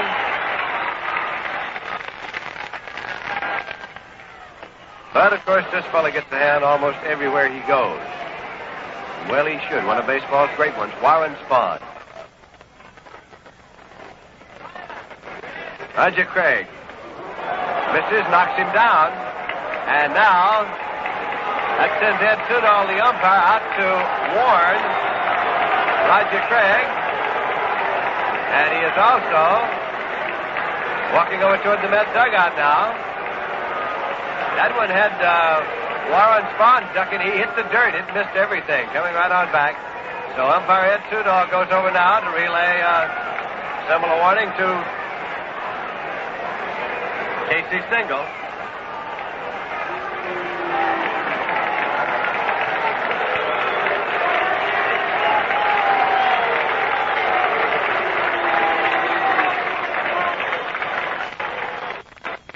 Of course, Craig himself was hit by a pitch ball earlier in the ballgame. Warren Spahn hit Craig in the back in the third inning. And he had Warren moving around that time, heading for shelter.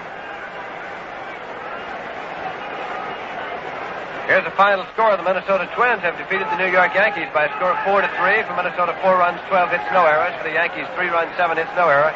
Winning pitcher Lee and the loser Whitey Ford. Pitch misses outside. 2 balls to count now. Spahn is a left-hand batter. He's a left-hander all the way. 2-0 pitch.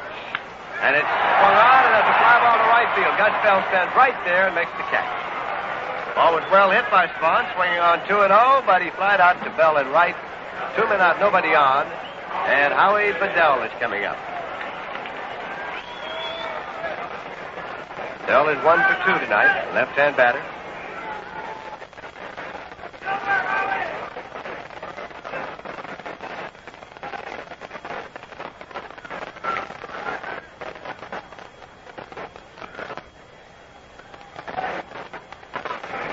Craig into the windup, and the pitch is in there for a call, strike one.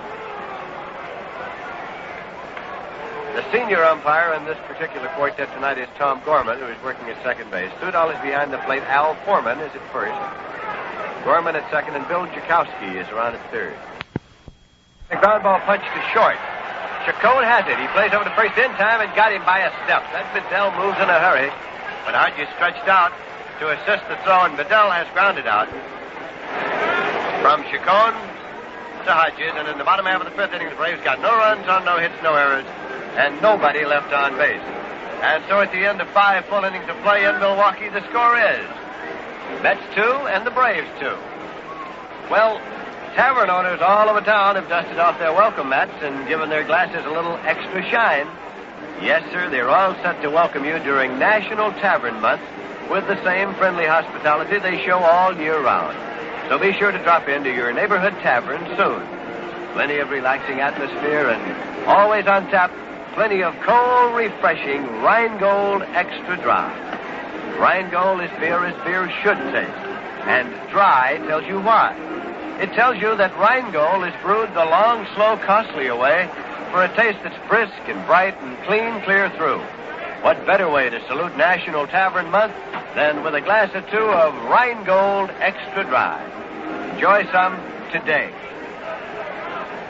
Well, the grounds crew is out to clean up the infield a little bit in accordance with National League rules at the end of 5 innings. And here is a final score in the American League. The Cleveland Indians have defeated the Detroit Tigers by a score of 9-2. For Cleveland, 9 runs on 9 hits and 1 error. For Detroit, 2 runs, 5 hits and 2 errors. Winning pitcher is Dick Donovan, who now has won 7 games and lost none for Cleveland. And Paul Poitak was the loser for Detroit. So tonight, the Cleveland Indians have won and the New York Yankees have lost. And the New York Mets here in the top half of the 6th inning are sending up Frank Thomas. In the 4th inning, he had a homer. He flied to left in the 1st, deep to left field. Spahn's pitch is in there for a call strike on the inside corner to Frank Thomas. Thomas and Spahn, during batting practice, had quite a time barbering with each other. Thomas was with the Milwaukee Braves last year, of course. Pitch goes high and away. Spahn kept yelling from the dugout to the batting practice pitcher, in on his fist, in on his fist. 1 ball and 1 strike to count to Frank Thomas.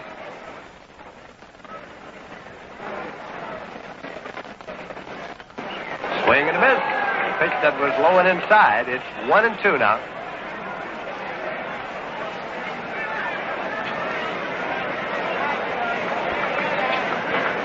In case you've joined us along the way, the Mets have only 2 hits off Warren Spahn. Both were home runs, one by Gil Hodges and one by Frank Thomas. Here's the pitch, swung on, and foul right down into the dirt. It's out of play. Joe Torre comes over to retrieve it. Gives it to Ed Sudol, and he puts another ball in play, throwing that one out. Gil Hodges in the on-deck circle, giving his bat the pine tar treatment with the pine tar rag.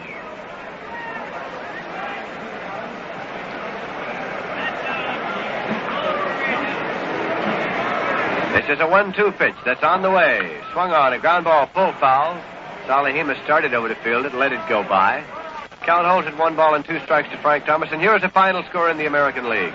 The Washington Senators have defeated the Kansas City Athletics by a score of 3-2.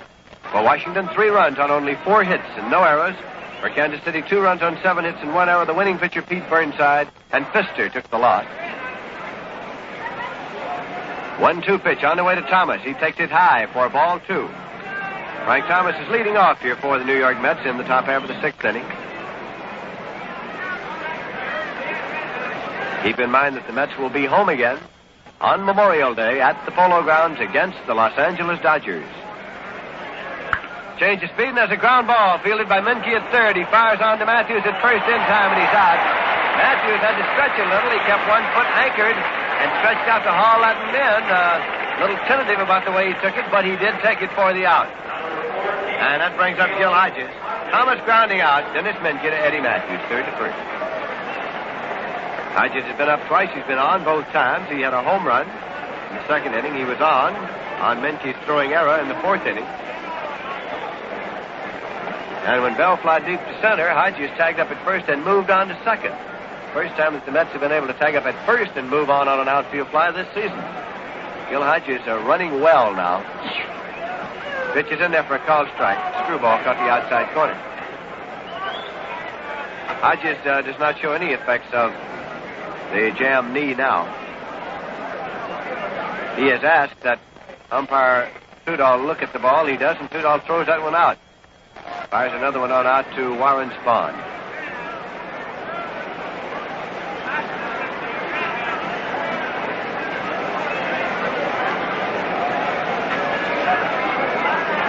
Outfield shaded around toward left on Gil Hodges. It's in there for a call strike. That one coming inside. So it's 0-2 now to Hodges. Got an inside corner with that one. The home run that Hodges hit in the top half of the second was number 366 in his career. The man who hit more home runs than any other right-hand batter in the history of the National League is up here in the broadcasting booth, Ralph Kiner. His mark, 369.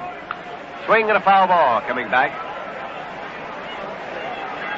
So Gil Hodges is now up to 366 as he moves up on the record established by Ralph Kiner.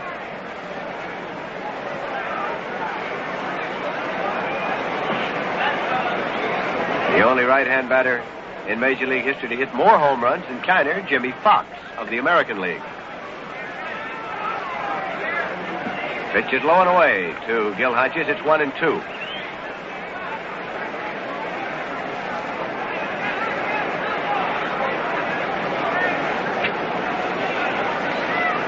Hodges going through his usual ritual, checking the helmet, running his hand down along the big end of the bat as Warren Spahn is into the windup and the pitch. Swung on as a drive down the left field line, and it is a foul ball. A couple of feet foul down the left field line. That brings Gil Hodges back.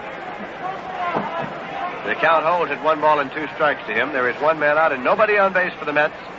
Batting in the top half of the sixth inning of a ball game that is tied 2-2.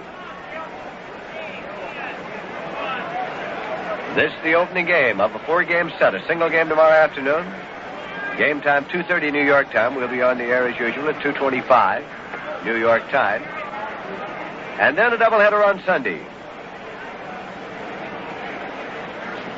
Spahn with a windup and the pitch to Hodges. Change of speed and there's a ground ball foul. Down past Salihimas coaching at third. Fielded by a spectator in the front row.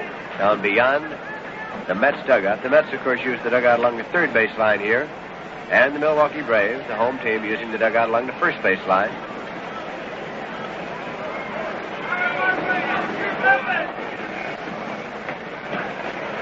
Pitch is inside to Hodges. It's 2-2 now as he took that one.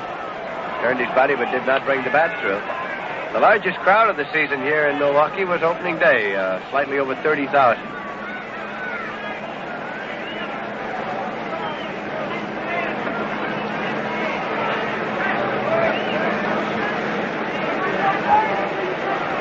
Felix Mantilla is on deck for the Mets. As Spahn looks in to get a sign from catcher Joe Torre, has it now. Here's a 2-2 pitch. Swung on and there's a fly ball to left field. Howie Bedell moves over. He's underneath waiting. And he takes it for the out. Hodges with a high fly ball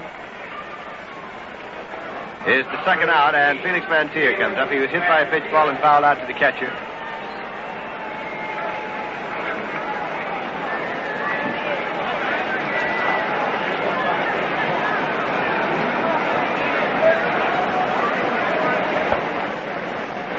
Henry Aaron has been out there in center field practically all season for Milwaukee Braves. And there's a fly ball going deep to left center. Bedell off and running, going back now near the wiring track, and he takes it over his shoulder and leans up against the wall out there between the 360 and the 392 side to retire the side as Mantilla flies out deep to left field. Howie Bedell taking it in left center.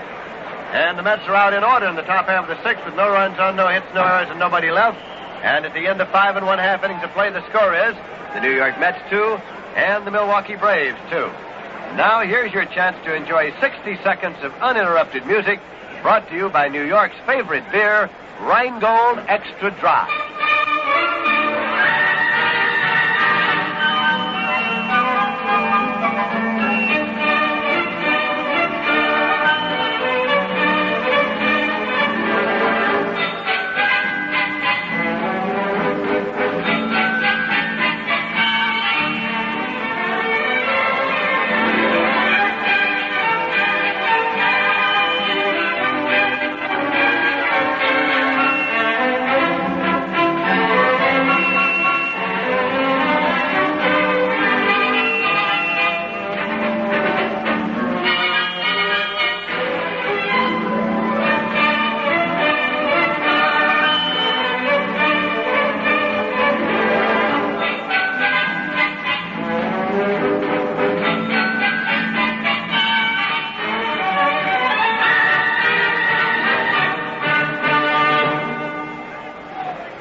Roy McMillan is at the plate, and here comes Roger Craig's pitch, swung on and fouled off. It's strike one to McMillan, leading off for the Braves here in the bottom half of the sixth inning.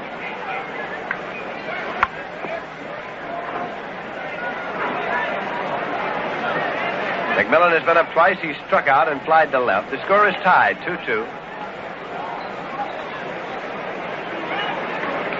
Felix Mantilla shaded way over toward the line on McMillan. Pitch is tight to him, and it's 2-1. And Elio Chacon has moved over in the hole between short and third on right-hand batter Roy McMillan. Roger Craig's pitch down low. It's 2-1.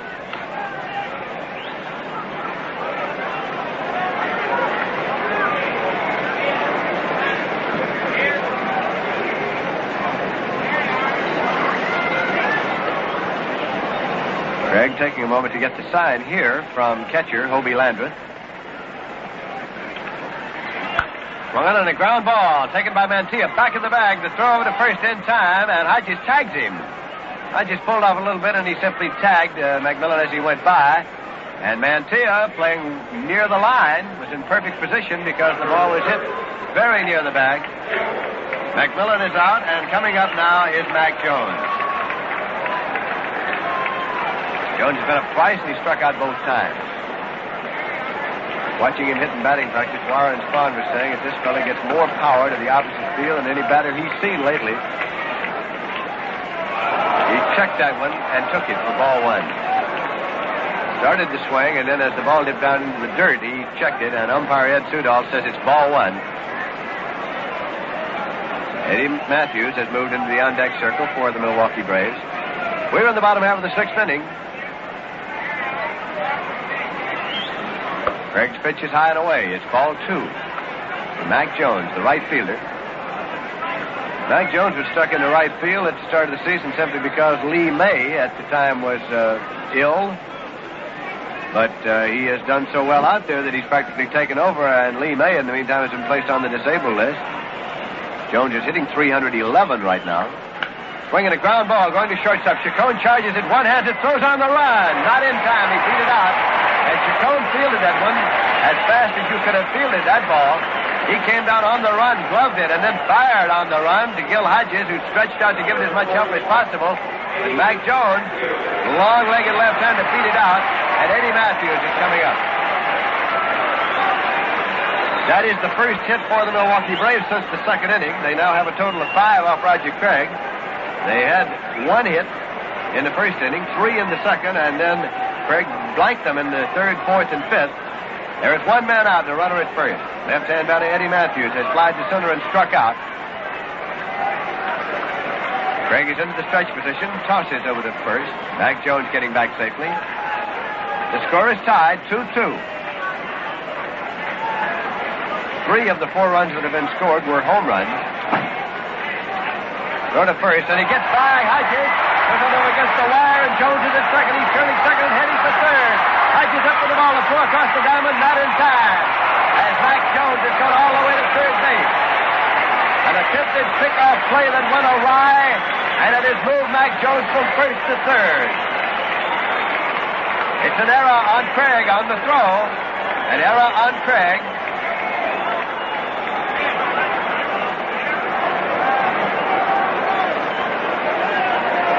Roger Craig and Gil Hodges trying for a pickoff. But that one got by and went on down to the wire barrier in front of the box seats. And Jones took his turn at second and kept right on going. Hodges made the long throw to Mantilla, but simply not in time to get him. No count as yet to Mathews. So with 1 man out, Craig is in trouble, and the New York Mets pull the infield in, hoping for a play at the plate. So he tied 2-2. Craig with the windup right back. He holds the runner. He throws to first in time. He's out, no advance. A big out there for Roger Craig as he got Eddie Mathews on a comebacker. That will bring up Henry Aaron. Aaron homered in the second inning.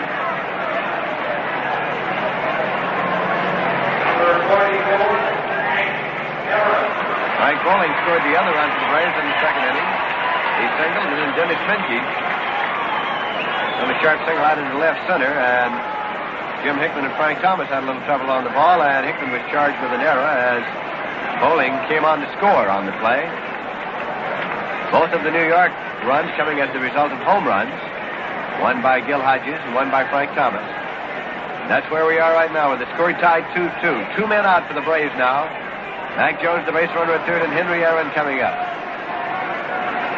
He lined out the Mantilla last time up. It's just outside. Ball one to Henry Aaron. Henry has been in something of a batting slump, but he is still always dangerous at the plate. He has a season's batting average of 279, including 6 home runs and 17 runs batted in. It's in there for a called strike. 1 ball and 1 strike.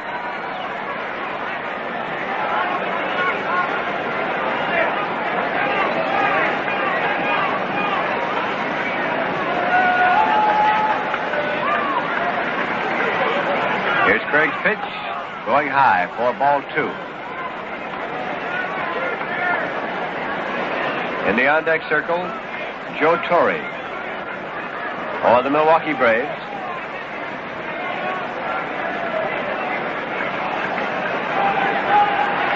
Roger Craig has a sign from Hobie Landreth. Gives a big affirmative nod, goes into the windup to pitch way outside. 3 balls and 1 strike now to Aaron.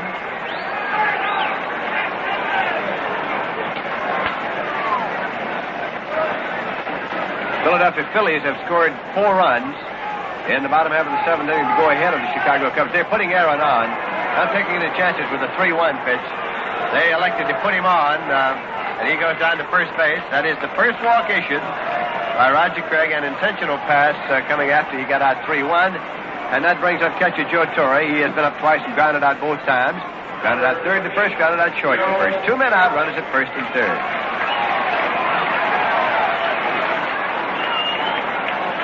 The Phillies have gone ahead of the Cubs by a score of 8-7 at the end of 7 innings of play. Paulson and White now the batteries for Philadelphia in that ball game, going to the 8th.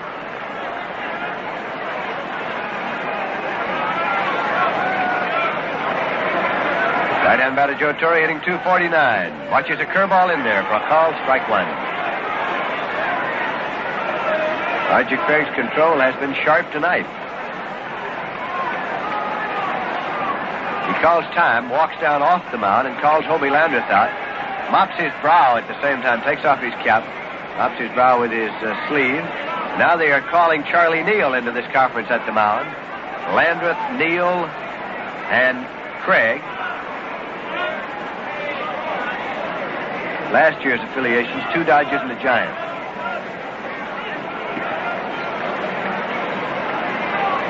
And now they return to their positions with a strike 1 count to Joe Torre at the plate.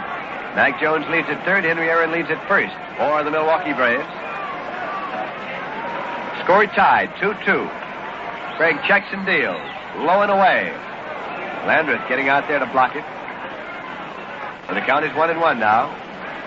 To the Brooklyn-born Joe Torre, younger brother of Frank Torre, who formerly played here at Milwaukee for the Braves and is currently with the Philadelphia Phillies.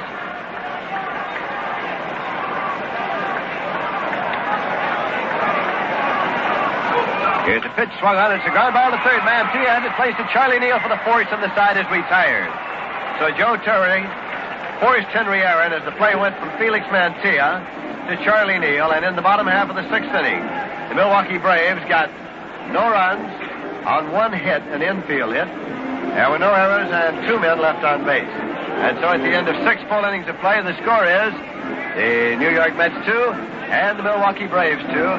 And coming in here right now, Mr. Robert Murphy. Thank you very much, Lindsay. We'll be going along to the 7th inning now of a real good ball game on an ideal night out in Milwaukee.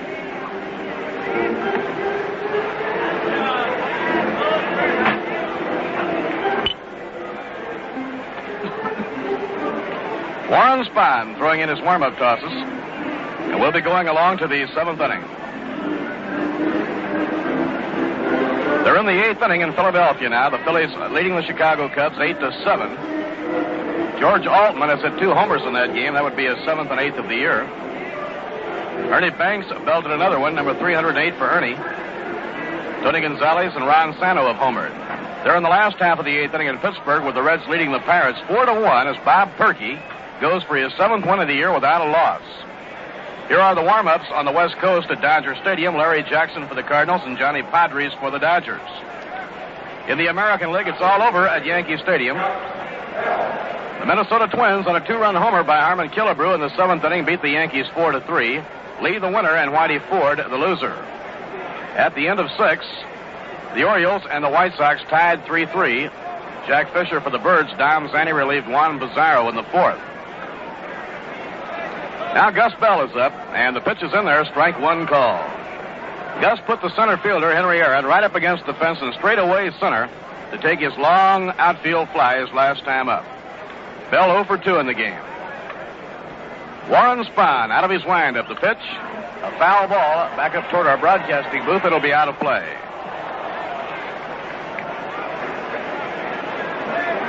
We have 3 final scores in the American League. Minnesota beat the Yankees 4-3. Washington down Kansas City 3-2. Burnside winning the mound duel from Dan Pfister.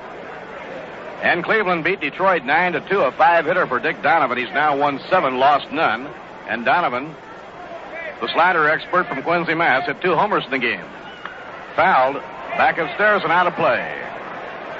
2-strike count on Gus Bell.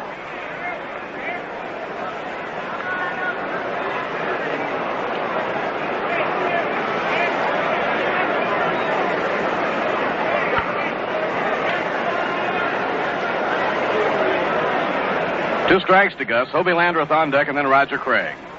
Spahn out of his windup. Now the pitch. In the dirt, no damage done, nobody on. 1 ball and 2 strikes. Over the years, Gus has fared well against Warren Spahn. The last 4 or 5 years, one of the real big pitches for Warren has been his screwball, a pitch he doesn't use when he's up against a left-hand hitter. He relies on fastballs and sliders to get them out. The 1-2 pitch, a line drive right at Frank Bowling. He grabs it for the out. Bell tonight is hitting in his share of tough luck.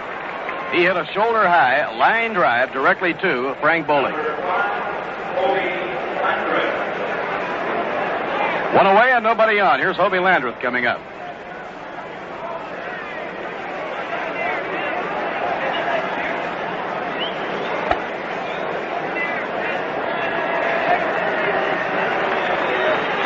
Last 3 base hits the New York Mets have collected off Warren Spahn have been home runs. Warren out of his windup pitches. A breaking ball over a strike on the outside corner. That would include the 9th inning home run hit by Hobie Landreth that won a game last Saturday at the Polo Grounds in the 9th inning. And the 2 hits in tonight's game, home runs by Gil Hodges and Frank Thomas. A little off the outside corner, 1 ball and 1 strike. Remember now, it's a day game tomorrow. Rookie Cecil Butler to hurl for the Milwaukee Braves, and Jay Hook will be on the mound for the New York Mets.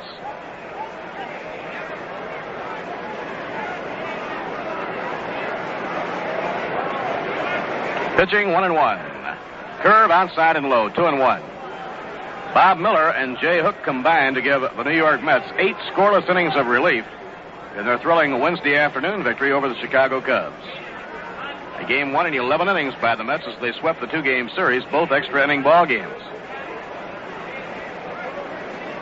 Pitching 2-1. Bounced foul, no play. 2-2.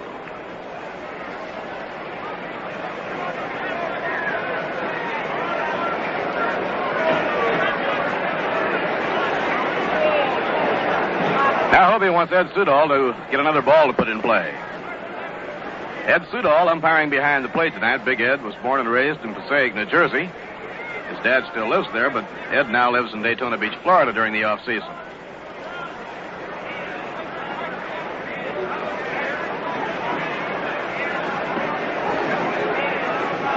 Spahn winds and pitches.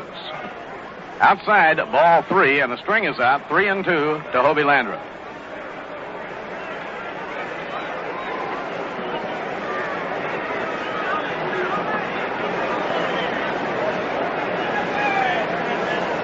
Infield and the outfield straight away against Hobie, and the payoff pitch to him is driven foul off to the left and out of play, and it stays the same.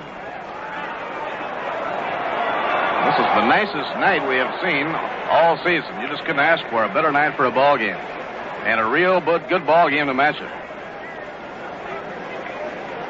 The day game tomorrow will be starting at 2:30 Eastern Daylight Time. We'll be on the air at 2:25.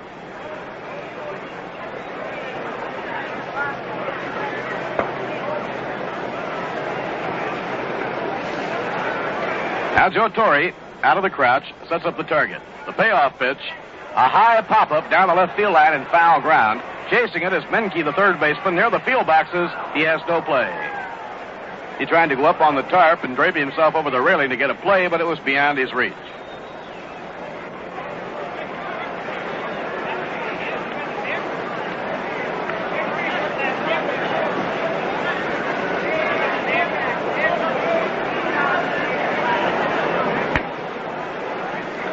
Three and two to Hobie Landreth. Jim Hickman out in the circle. Roger Craig will be up next.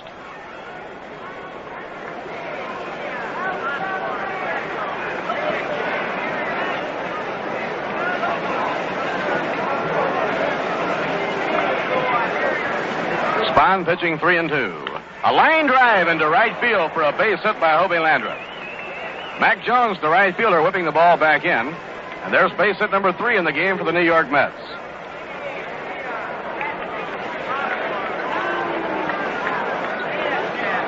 That'll bring up Roger Craig. Roger was hit by a pitch in the third inning. Raced all the way to second on a throwing error, charged to Dennis Menke, the third baseman, in the fifth inning. Felix Mantilla, early in the game, was hit by a pitch, and then Craig was hit by a pitch in the third. So when Warren Spahn was up to hit in the fifth inning, he had to hit the dirt to get out of the way of a pitch, and Ed Sudol went out to the mound to warn Roger, which probably means it'll cost him 50. They look for the bunt.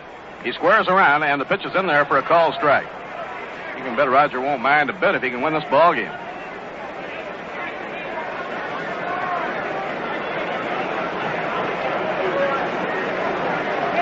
Now Craig checking with Sally Hemus. Eddie Mathews ready to come up the line. And now Warren Spahn wants to talk to his buddy Eddie Mathews. Eddie playing a new position. So they want to go over it and be sure they have everything straight in their own mind.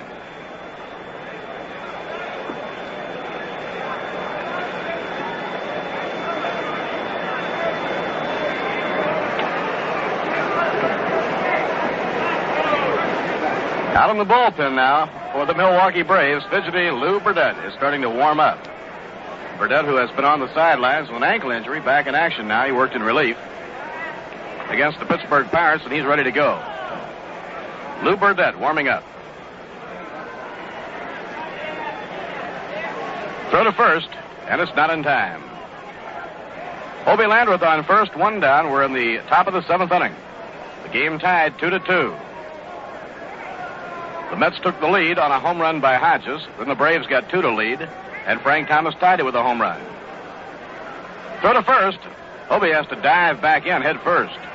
Warren Spahn really going to work now on base runner Hobie Landreth. Now Hobie is well aware of what the conversation was when Mathews was called over to talk to Spahn. Craig swings away and bounces the ball foul. He was choking up on the bat as though he were going to turn around and bunt. Then took the half swing, but fouls it off.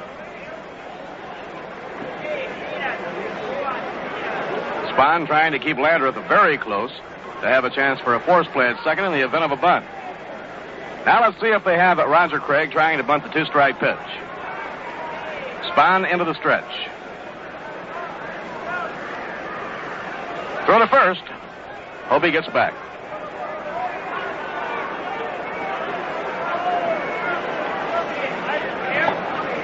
Braves 2 runs on 5 hits. Mets 2 runs on 3 hits. And the pitch. He's around the bunt and strikes out. Craig trying to bunt. The third strike, misses it, and is a strikeout victim. Now before Jim Hickman comes up to hit, let's pause for station identification.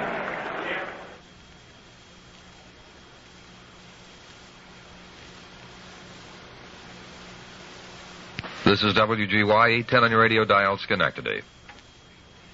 With Lindsey Nelson and Ralph Kanner from County Stadium in Milwaukee. Good one going, tied 2-2. We're in the 7th.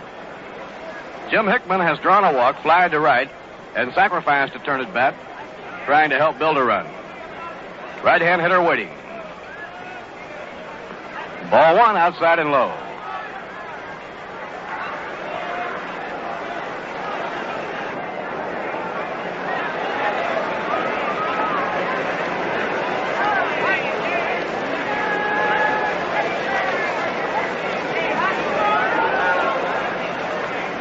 Kick of the leg. Around comes the left arm, and the slider is swung and missed. 1 ball, 1 strike. Game 5 of the year between the Mets and the Braves. They divided the 4 games at the Polo Grounds in New York. And this is the opener of a 12-game road trip that consists of 10 days. Mets play 2 doubleheaders on this road trip, one here on Sunday, and the following Sunday at Candlestick Park in San Francisco. Pitch to Hickman, a ground ball slashed towards short, fielded by McMillan. He flips to Frank Bowling for the force play to retire the side. So the Mets are out in their half of the 7th inning. No runs, 1 hit, no errors, and 1 left on. 7th inning stretch time in Milwaukee, and the score at the end of 6.5. The New York Mets 2 and the Milwaukee Braves 2.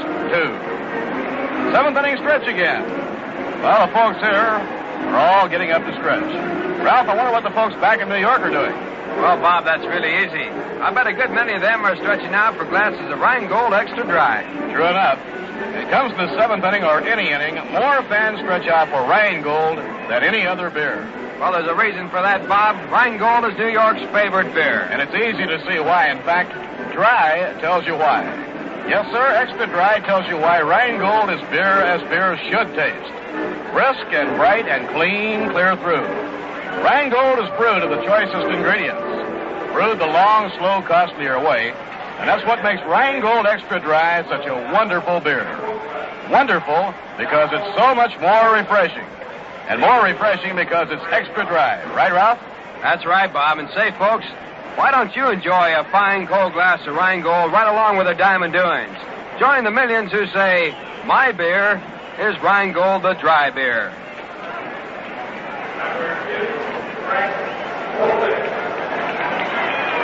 Now the Milwaukee Braves have Frank Bowling to lead off in the last half of the 7th inning. Bowling hitting at .298. Has 1 for 2 in tonight's game. He singled off Craig back in the 2nd inning. Fine pitching duel going. The wind-up pitch by Craig. He bunts down the third base line. Craig hurrying to it. Throws hard in the dirt. Can't be handled by Hodges. Pounding into foul ground. It gets by Charlie Neal. And all the way to second goes Frank Bowling. Beautiful bunt by Frank Bowling. Craig knew he had to give it everything he had. He came off the mound, running to the line, made a bare-hand pickup, whirled and threw all in the same motion. And in trying to get too much on the throw, he threw it low and away. Neal, who was really hustling, trying to get over there to back up on the play, had the ball bound too far away from him. It'll be a throwing error on the play charged against Roger Craig. The only thing flashed on the scoreboard thus far is the error against Craig. We'll wait and see whether they scored an error all the way or 1-1. And so the Braves have the tie-breaking run on second. Nobody out, and the hitter is Dennis Menke. It'll be an error all the way on Roger Craig. Official scoring figures he could have had him with a good throw. Pitches inside the high as he squared around to bunt. Menke squared around to bunt, then had to hit the dirt to get out of the way. Anytime the situation calls for a bunt, the pitcher tries to keep that ball high and tight with plenty on it to make it hard to lay down.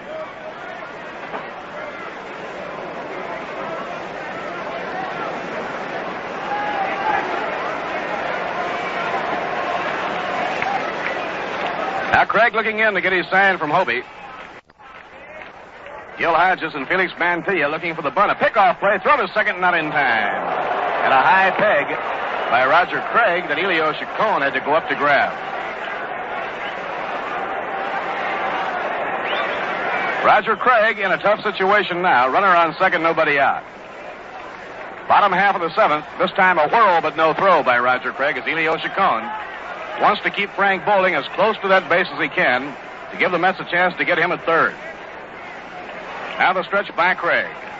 Pickoff play, throw to second, not in time. He slides back in. And Roger Craig and Elio Chacon really go to work on Frank Bowling, trying to nail him to second.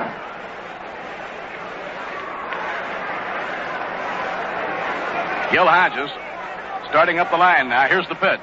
Swing and a foul ball back. No play.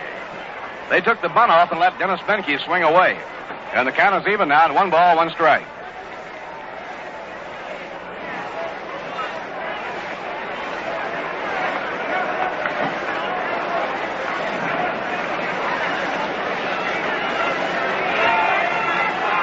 Now Hobie Landreth walking out toward the mound to talk to Craig.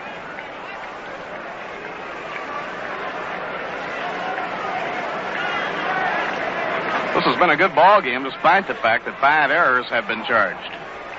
Mets have drawn 3 and the Braves have drawn 2. But both pitchers, Craig and Spahn, have pitched very well. Here's the pitch. Full swing and a foul ball back toward the upper deck. It's out of play. And now it's 1 ball and 2 strikes on the third baseman, Dennis Benke. Benke has 1 for 2 in the game. He singled in the second. Henry Aaron knocked in the first run tonight for the Braves with a home run, his 6th round tripper of the year. The second run came in as the result of an outfield error. For the New York Mets, both runs coming in on homers hit by Gil Hodges and Frank Thomas.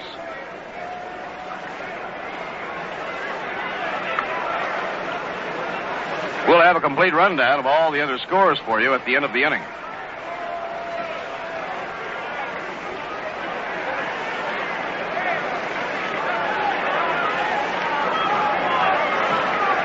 Now Roger Craig, normally a very fast worker on the mound, pitching in a tough spot takes a little more time.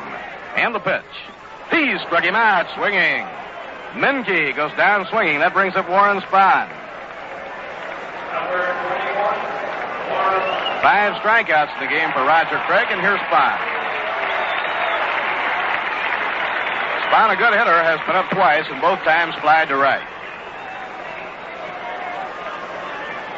The wind, not as strong now as it was earlier in the ballgame. It has been blowing in from right field against the left-hand hitters. But it has subsided considerably since the first 3 innings. Outfield swung around to right, figuring Spahn to pull. Pitch by Craig. Foul tip, no play, and the count strike 1.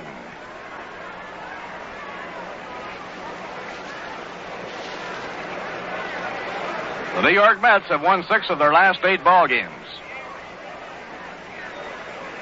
Games won and lost, they have climbed past the Houston Colt 45s.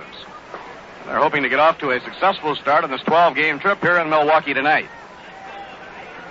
Mets come back home on the 30th for a doubleheader with the Dodgers, followed by a single night game with the Dodgers, then the big weekend series with the Giants. Then they go out on the road again briefly and open a long homestand on June 15th. Fouled down the first baseline by Spahn on the count, 2 strikes.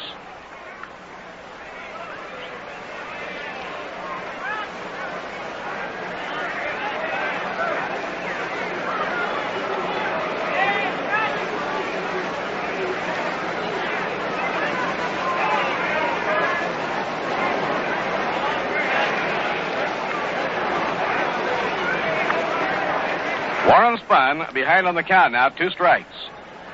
Frank Bowling on second, 1 man down. Howie Bedell up next. Swing and a miss. He struck him out. Craig fanning Spahn on 3 pitches. He got him with a fastball. He had it off the outside corner, and Spahn went after it. And that's 6 strikeouts for Roger Craig and brings up Howie Bedell, the left fielder. Bedell singled in the first, stole second, was left stranded there.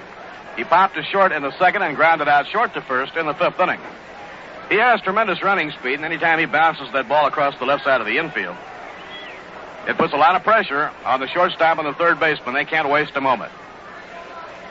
Way outside, a good stab by Hobie Landreth.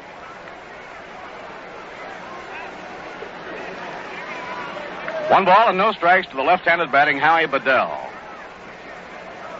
He's a line drive type hitter. Chokes up on the handle of the bat. Jim Hickman playing Bedell to hit the ball to the opposite field. A fly ball to straightaway center. Centering in is Jim Hickman. He's there and puts it away for the out. Fine pitching performance by Roger Craig. Under pressure, he struck out Dennis Menke and Warren Spahn and then gets Howie Bedell on an easy fly ball to center field. No runs, no hits, one error, one left on. And so at the end of 7, the score, the Mets 2 and the Milwaukee Braves 2. Now let's have a check on all the scores of the other ball games. In the National League, they're in the 9th inning now in Philadelphia. And that game is now tied up 8-8. Cubs 8 and the Phillies 8 going into the 9th inning. Altman has homered twice. Ernie Banks, Tony Gonzalez, Ron Santo, and Bob Will have all homered. That home run by Will in the 8th inning tying the game at 8-8 after the Phillies had gone in front by getting 4 in the 7th inning.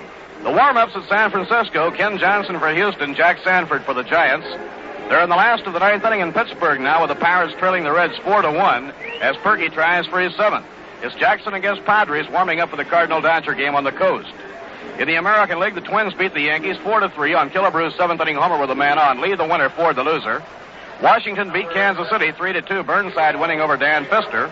Dick Donovan won number 7 without a setback as he hit 2 home runs, and Cleveland down Detroit 9-2.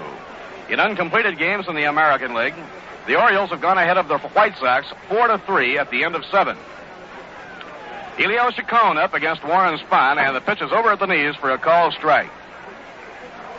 In the other uncompleted American League ball game, the Angels lead the Red Sox 7-4 at the end of 7. That game was held up for a while because of rain. He's around to bunt, doesn't offer at it. It's inside, 1 ball, 1 strike. Elio 0 for 2 in tonight's game is fouled out to third, drawn a walk, and flying to short left. The Mets have been held to 3 hits over 7 by Warren Spahn. Swing and a miss. It looked like the screwball in the count 1-2. Warren Spahn and Roger Craig hooked up in a fine pitching duel last Saturday at the Polo Grounds, and they are repeating it here tonight.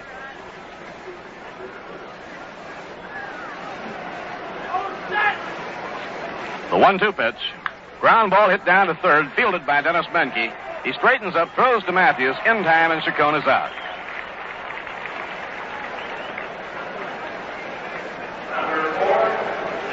Charlie Neal has reached on a fielder's choice, grounded into a double play, and been thrown out by the second baseman, Frank Bowling. So Charlie, hitting at .271, is 0 for 3. The Mets have been held to 3 hits. Home runs by Gil Hodges and Frank Thomas, and a right field single by Obie Landreth.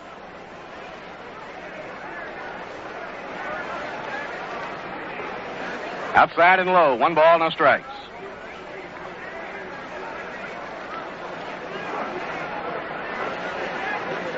Jay Hook for the Mets tomorrow against rookie Cecil Butler, who pitched a strong game against the Mets in New York on Sunday. Swing and a miss. 1 ball, 1 strike to Charlie Neal.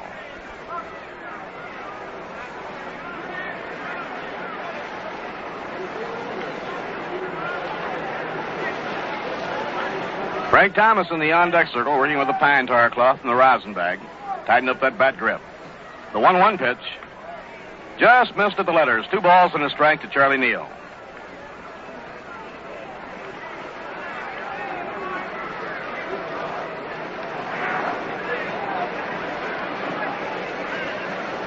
It's all over in Pittsburgh now. Cincinnati beat the Pirates 4-1 on a 6-hitter by Bob Perky. The 2-1 pitch. In there for a strike, 2-2. So Bob Perky, off to a tremendous start, is now 1-7 and lost none. Cleveland's Dick Donovan, winning tonight, has now 1-7 and lost none.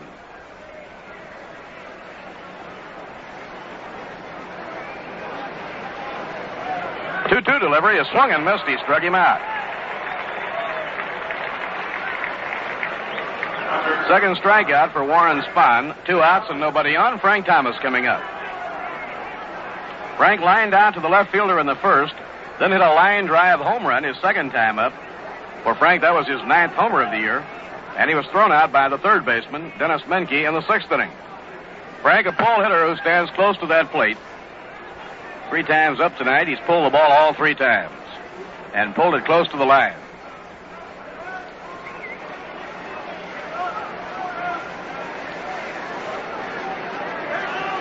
Spahn out of his windup delivers. Hammered down the third baseline, a foul ball. Snagged across the line by Dennis Menke.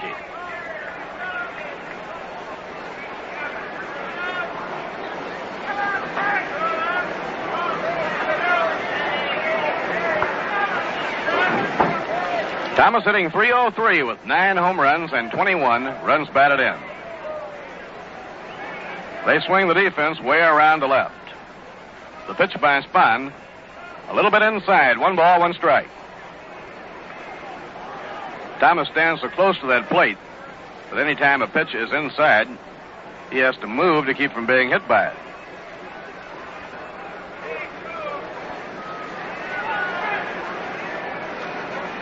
Pitching 1-1. Inside and low, ball 2, 2-1.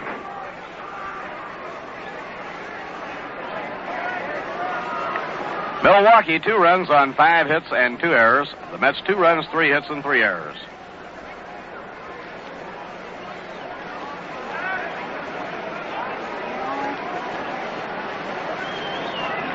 Two-one delivery.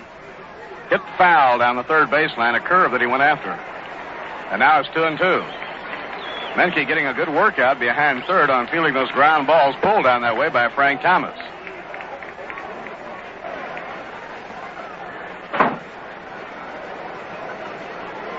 Top of the 8th inning, the game tied up 2-2.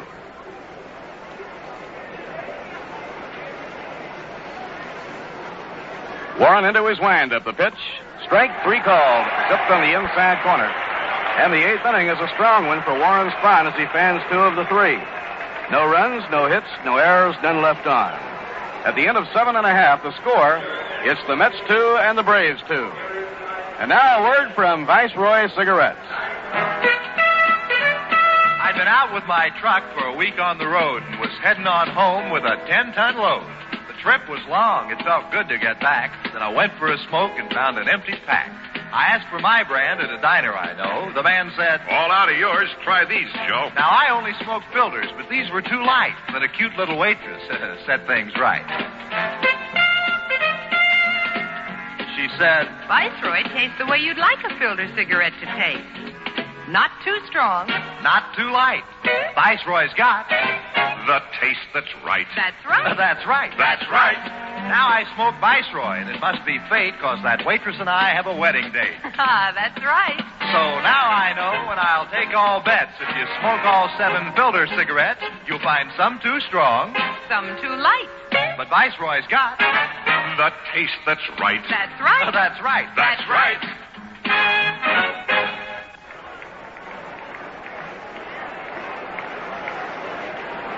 In the last of the 8th inning, the Braves have 2, 3, and 4 in their batting order coming in against Roger Craig.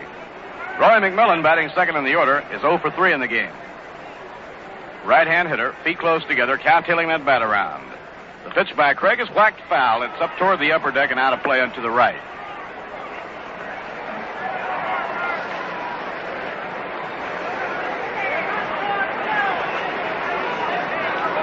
Roger Craig on the mound for the New York Mets. Roger has walked only 1, and that was an intentional pass to Hank Aaron. Struck out 6 men. Ball 1. When Craig walked Aaron, it was the first walk he had given up in 14 innings. And Roger has struck out 17 men in the last 18 innings that he has worked.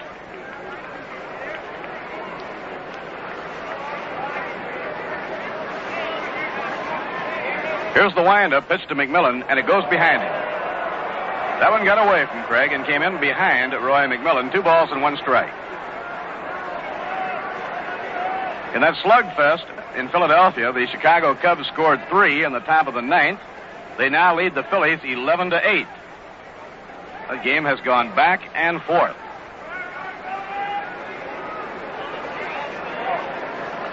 Cubs tied it up on Will's homer in the 8th, and they've gone in front with 3 in the 9th. The Cubs have really started to hit of late.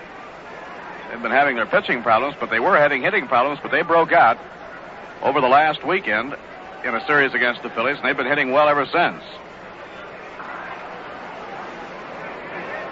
Pitching 2-1. Strike called 2-2 to Roy McMillan.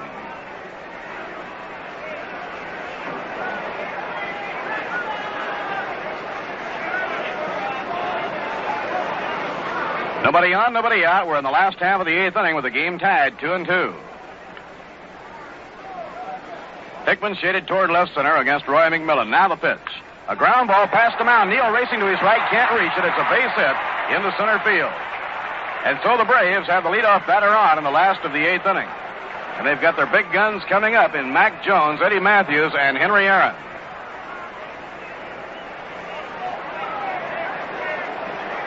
That is the 6th hit given up by Craig.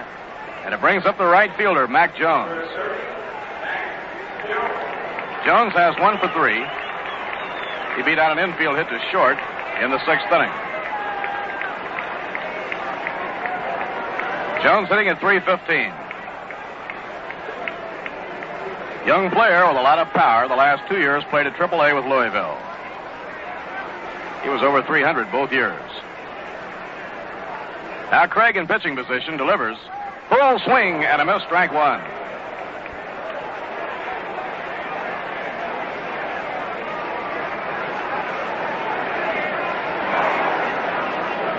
They had Jones swinging away. Bertie Tebbetts has his big bats coming up. Warm-up action for the Mets now. Wilmer Vinegar Ben Mizell, a left-hander, and Bob Miller, a right-hander, warming up. They look for the bunt. A high fly hit deep to left field by Jones. It is up, and there it goes, a home run.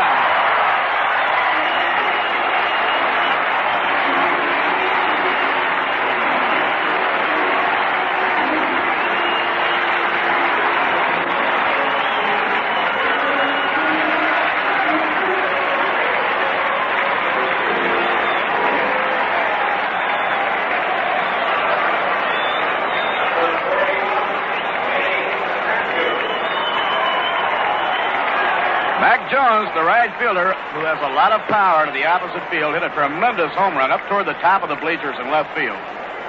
And the Braves go out in front 4-2 in the last half of the 8th inning. That for Mack Jones is his 5th of the year. Inside to Eddie Mathews, ball one.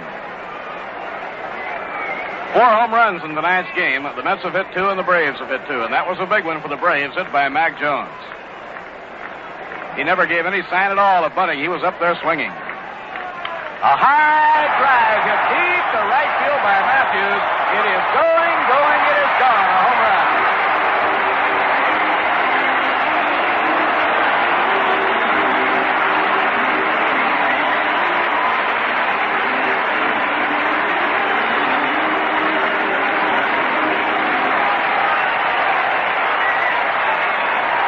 Number 7 of the year for Eddie Mathews, and that was a tremendous homer. A high fly that carried a long way and went about halfway up in the bleachers in right field against the wind. So 3 hits in a row by the Milwaukee Braves in the last of the 8th inning. They now spring to a 3-run lead, going out in front 5-2. For Eddie Mathews, the 377th of his career. Henry Aaron up. The pitch is over. Strike one.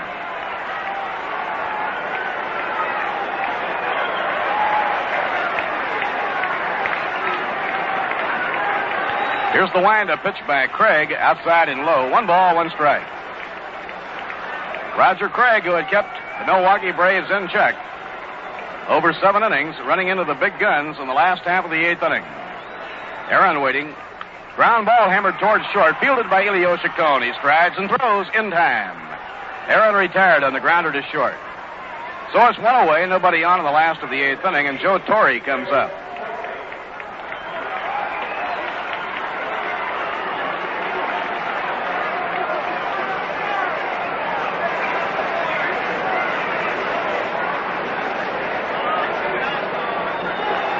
Joe Torre hitless and 3 times up.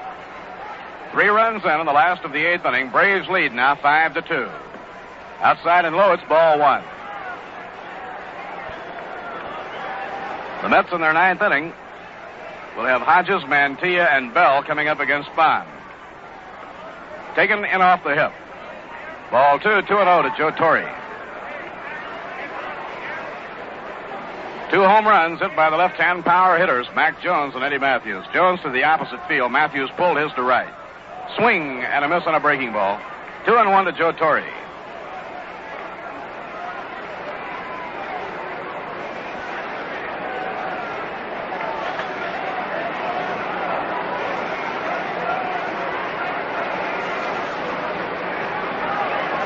Now Craig with a flick of the glove. Now is in agreement. Winds and pitches. Sweeps in there, bending over for a call strike. 2-2.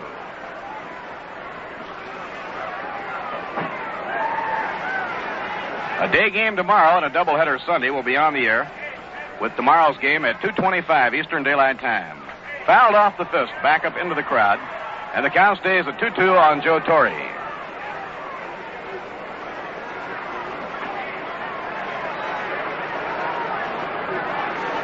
Five home runs tonight, 3 for Milwaukee, 2 for New York.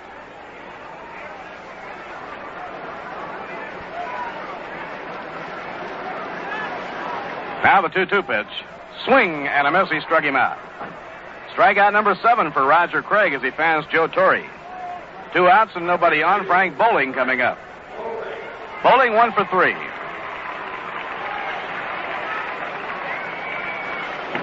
Frank hitting at .295 on the year.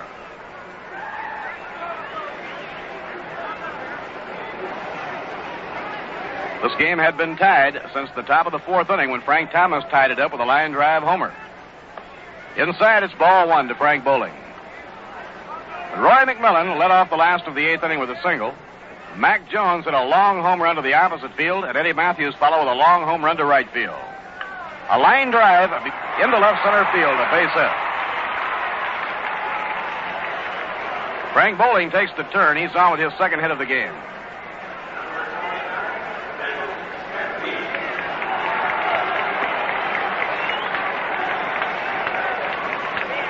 That brings up Dennis Menke. Menke playing third has 1 hit and 3 times up. He got his base hit back in the second inning. Menke hitting at .203.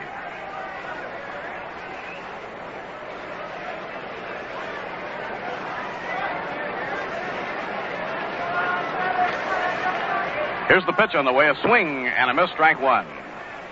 It's all over at Connie Mack Stadium in Philadelphia. 28 hits in that game tonight, and the Cubs win the slugfest 11-8. The winner in relief, Don Elston, and the loser in relief, Jack Balshin. Cubs had 11 runs on 15 hits. The Phillies 8 runs on 13 hits. Now throw to first, and it's not in time.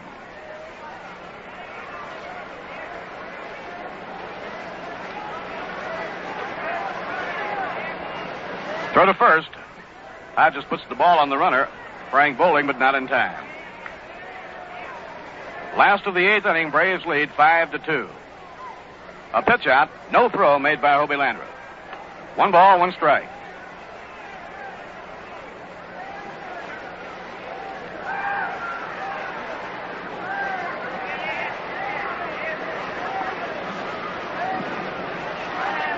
Now Craig up in pitching position, throws over to first, and it's not in time. We have a correction on the Lions score of the Cub-Philly game. The winning pitcher is Dick Ellsworth, not Don Elston. Another pitch out, nothing was going, 2-1.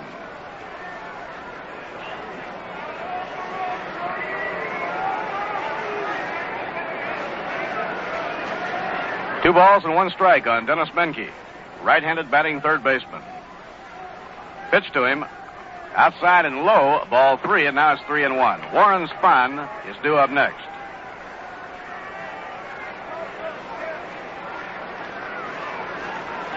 Braves surging in front on home runs by Mack Jones and Eddie Mathews.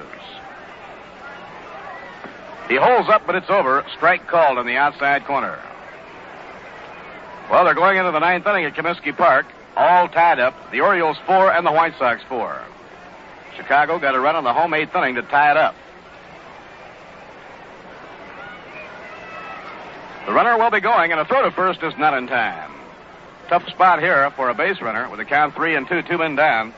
He has to get all the lead he can and yet avoid being picked off. There he goes, and it's fouled, hit down the third base line.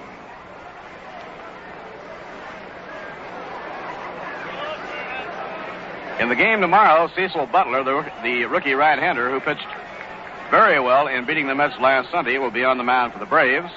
And Jay Hook, winning pitcher in the Wednesday afternoon game against the Cubs with 2 strong innings of relief work, will be on the mound for the New York Mets.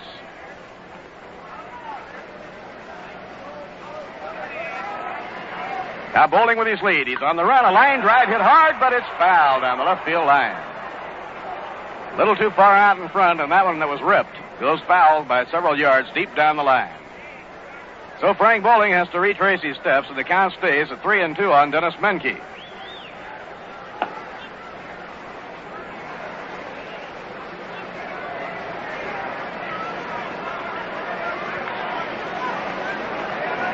Outfield swung around toward left.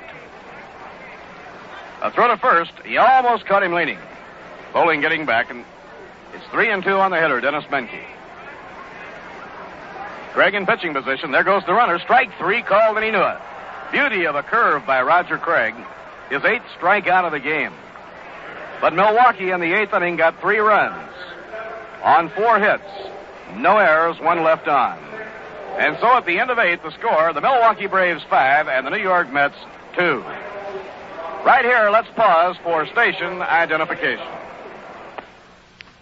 You are tuned to WGY 810 on your radio dial, the General Electric Station, Schenectady.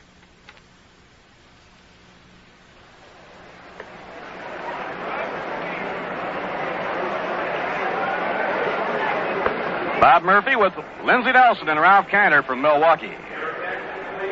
Looking at our scoreboard, the Cubs beat the Phillies 11-8 as they hit 5 home runs in the game tonight. Loser, Balshin, winner in relief, Dick Ellsworth. No score on the San Francisco-Houston game as yet. That'll be Johnson against Sanford. Bob Perky won his 7th with a 6-hitter as the Reds beat the Pirates 4-1. Haddix the loser. The Cardinals scored 2 at Dodger Stadium on the West Coast in the first inning. Padres has been taken out, and Stan Williams has come on against Larry Jackson. In the American League, Harmon Killebrew's 2-run homer in the 7th inning gave the Twins a 4-3 win over the Yankees. They now have won 10 of their last 13. Lee the winner and Whitey Ford the loser. They're in the 9th inning at Chicago, Baltimore 4 and the White Sox 4. Washington on a 7-hitter by Pete Burnside bested Kansas City at rookie Dan Pfister 3-2. Cleveland, as Dick Donovan won his 7th without a setback, and he also hit 2 home runs, beat Detroit 9-2.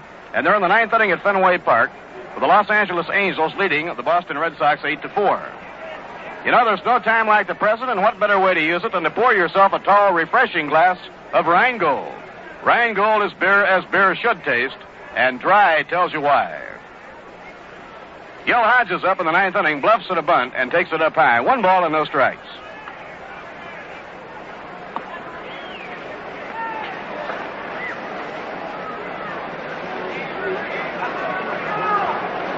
Warren Spahn trying to get his 4th win of the year and the 313th of his career. The classy left-hander winds and pitches. A high fly hit to right center field, not too deep. Gliding to his glove side is Henry Aaron, and he has it for the out.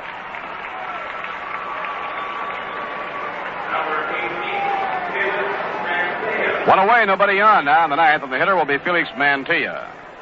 They're underway out in San Francisco now. No score. Houston nothing, and the Giants nothing at the end of 1.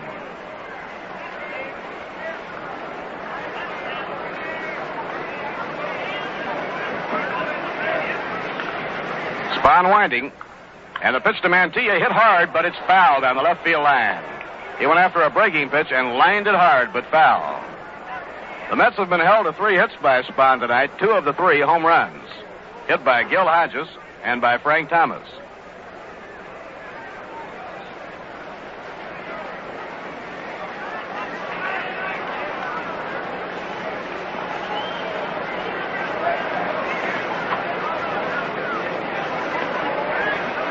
Warren Spahn out of his windup. The pitch misses the inside edge. 1 ball and 1 strike.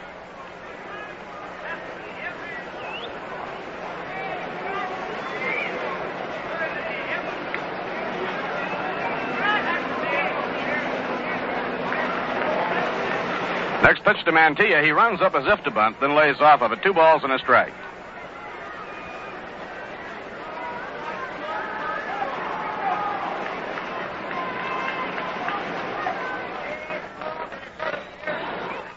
Braves 5 runs on 9 hits. The Mets 2 runs on 3 hits.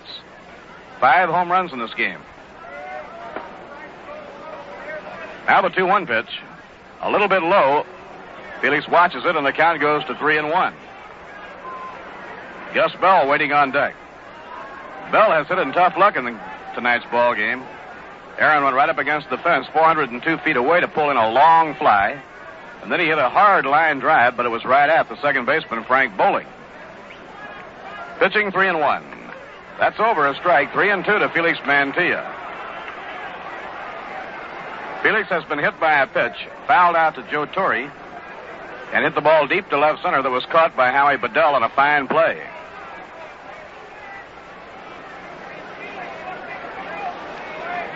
Three-two delivery.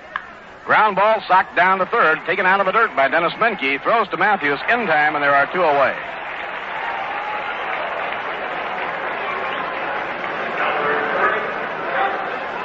I think I said Eddie Mathews, beg your pardon. It's Tommy Aaron now playing first for the Milwaukee Braves as a defensive move here in the ninth inning.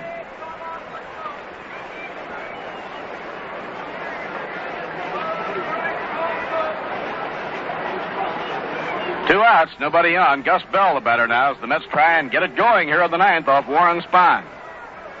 The left-hander's wind up his pitch. A strike on the outside corner.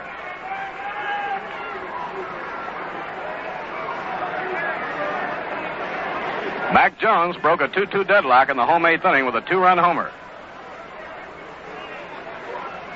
A fly ball hit to center field, not too deep, it may be the ball game. Hank Aaron is under it waiting, and he has it, the game is over. So Warren Spahn wins his fourth game of the year with a strong three-hitter, and the Braves take the opener of this four-game series by a score of 5-2. In the ninth inning, no runs, no hits, no errors, and none left on. We'll be back to check the line score of tonight's game and a word about tomorrow's game in just a minute. Coming up now, a musical pitch with an interesting switch. This is Tito Rodriguez for Rheingold Extra Dry. Rheingold el brindis perfecto para todos, familia y amigos. De sabor sin igual, la cerveza ideal. Tome Rheingold bien fría y vera. In Spanish, it's magnifica.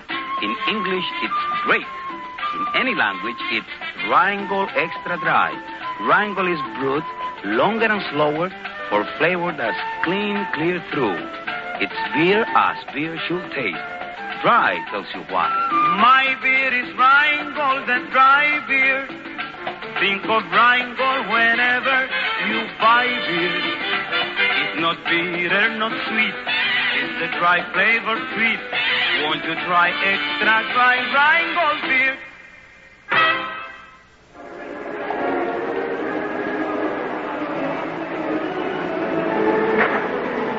Well, a long opposite field home run by right fielder Mack Jones broke up an outstanding pitching duel between Warren Spahn and Roger Craig. And the Milwaukee Braves, using the long ball to back up a great three-hitter by Warren Spahn, have taken the opener of this four-game series by a score of 5-2. The game was tied 2-2 coming into the last half of the eighth inning. In the home eighth inning, Roy McMillan led off with a single to center field. Mack Jones, who has a lot of power to the opposite field, came up and hit one high and deep toward the top of the left field bleachers to put the Braves in front 4-2. And Eddie Mathews then put the frosting on the cake for the Milwaukee Braves when he homered deep to right field up toward the middle of the bleachers. In addition to the home runs hit by Mack Jones and Eddie Mathews, Henry Aaron had homered earlier in the game. For Aaron, number 6, for Jones, number 5, and for Mathews, number 7. For the New York Mets, 2 of their 3 hits in tonight's game off Spahn were home runs.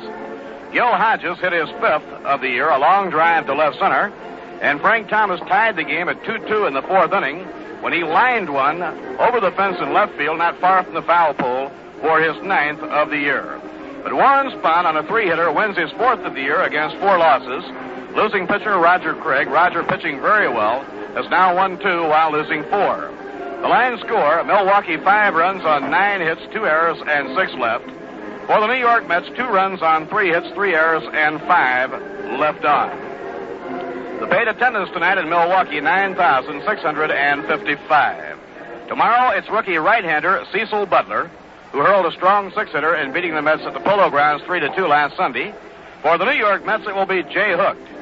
Jay, in 2 innings of relief work, was the winner on Wednesday afternoon from the Chicago Cubs.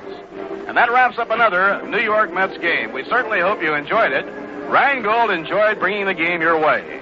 Remember now, we'll be broadcasting from County Stadium in Milwaukee at 2:25 Eastern Daylight Time tomorrow afternoon.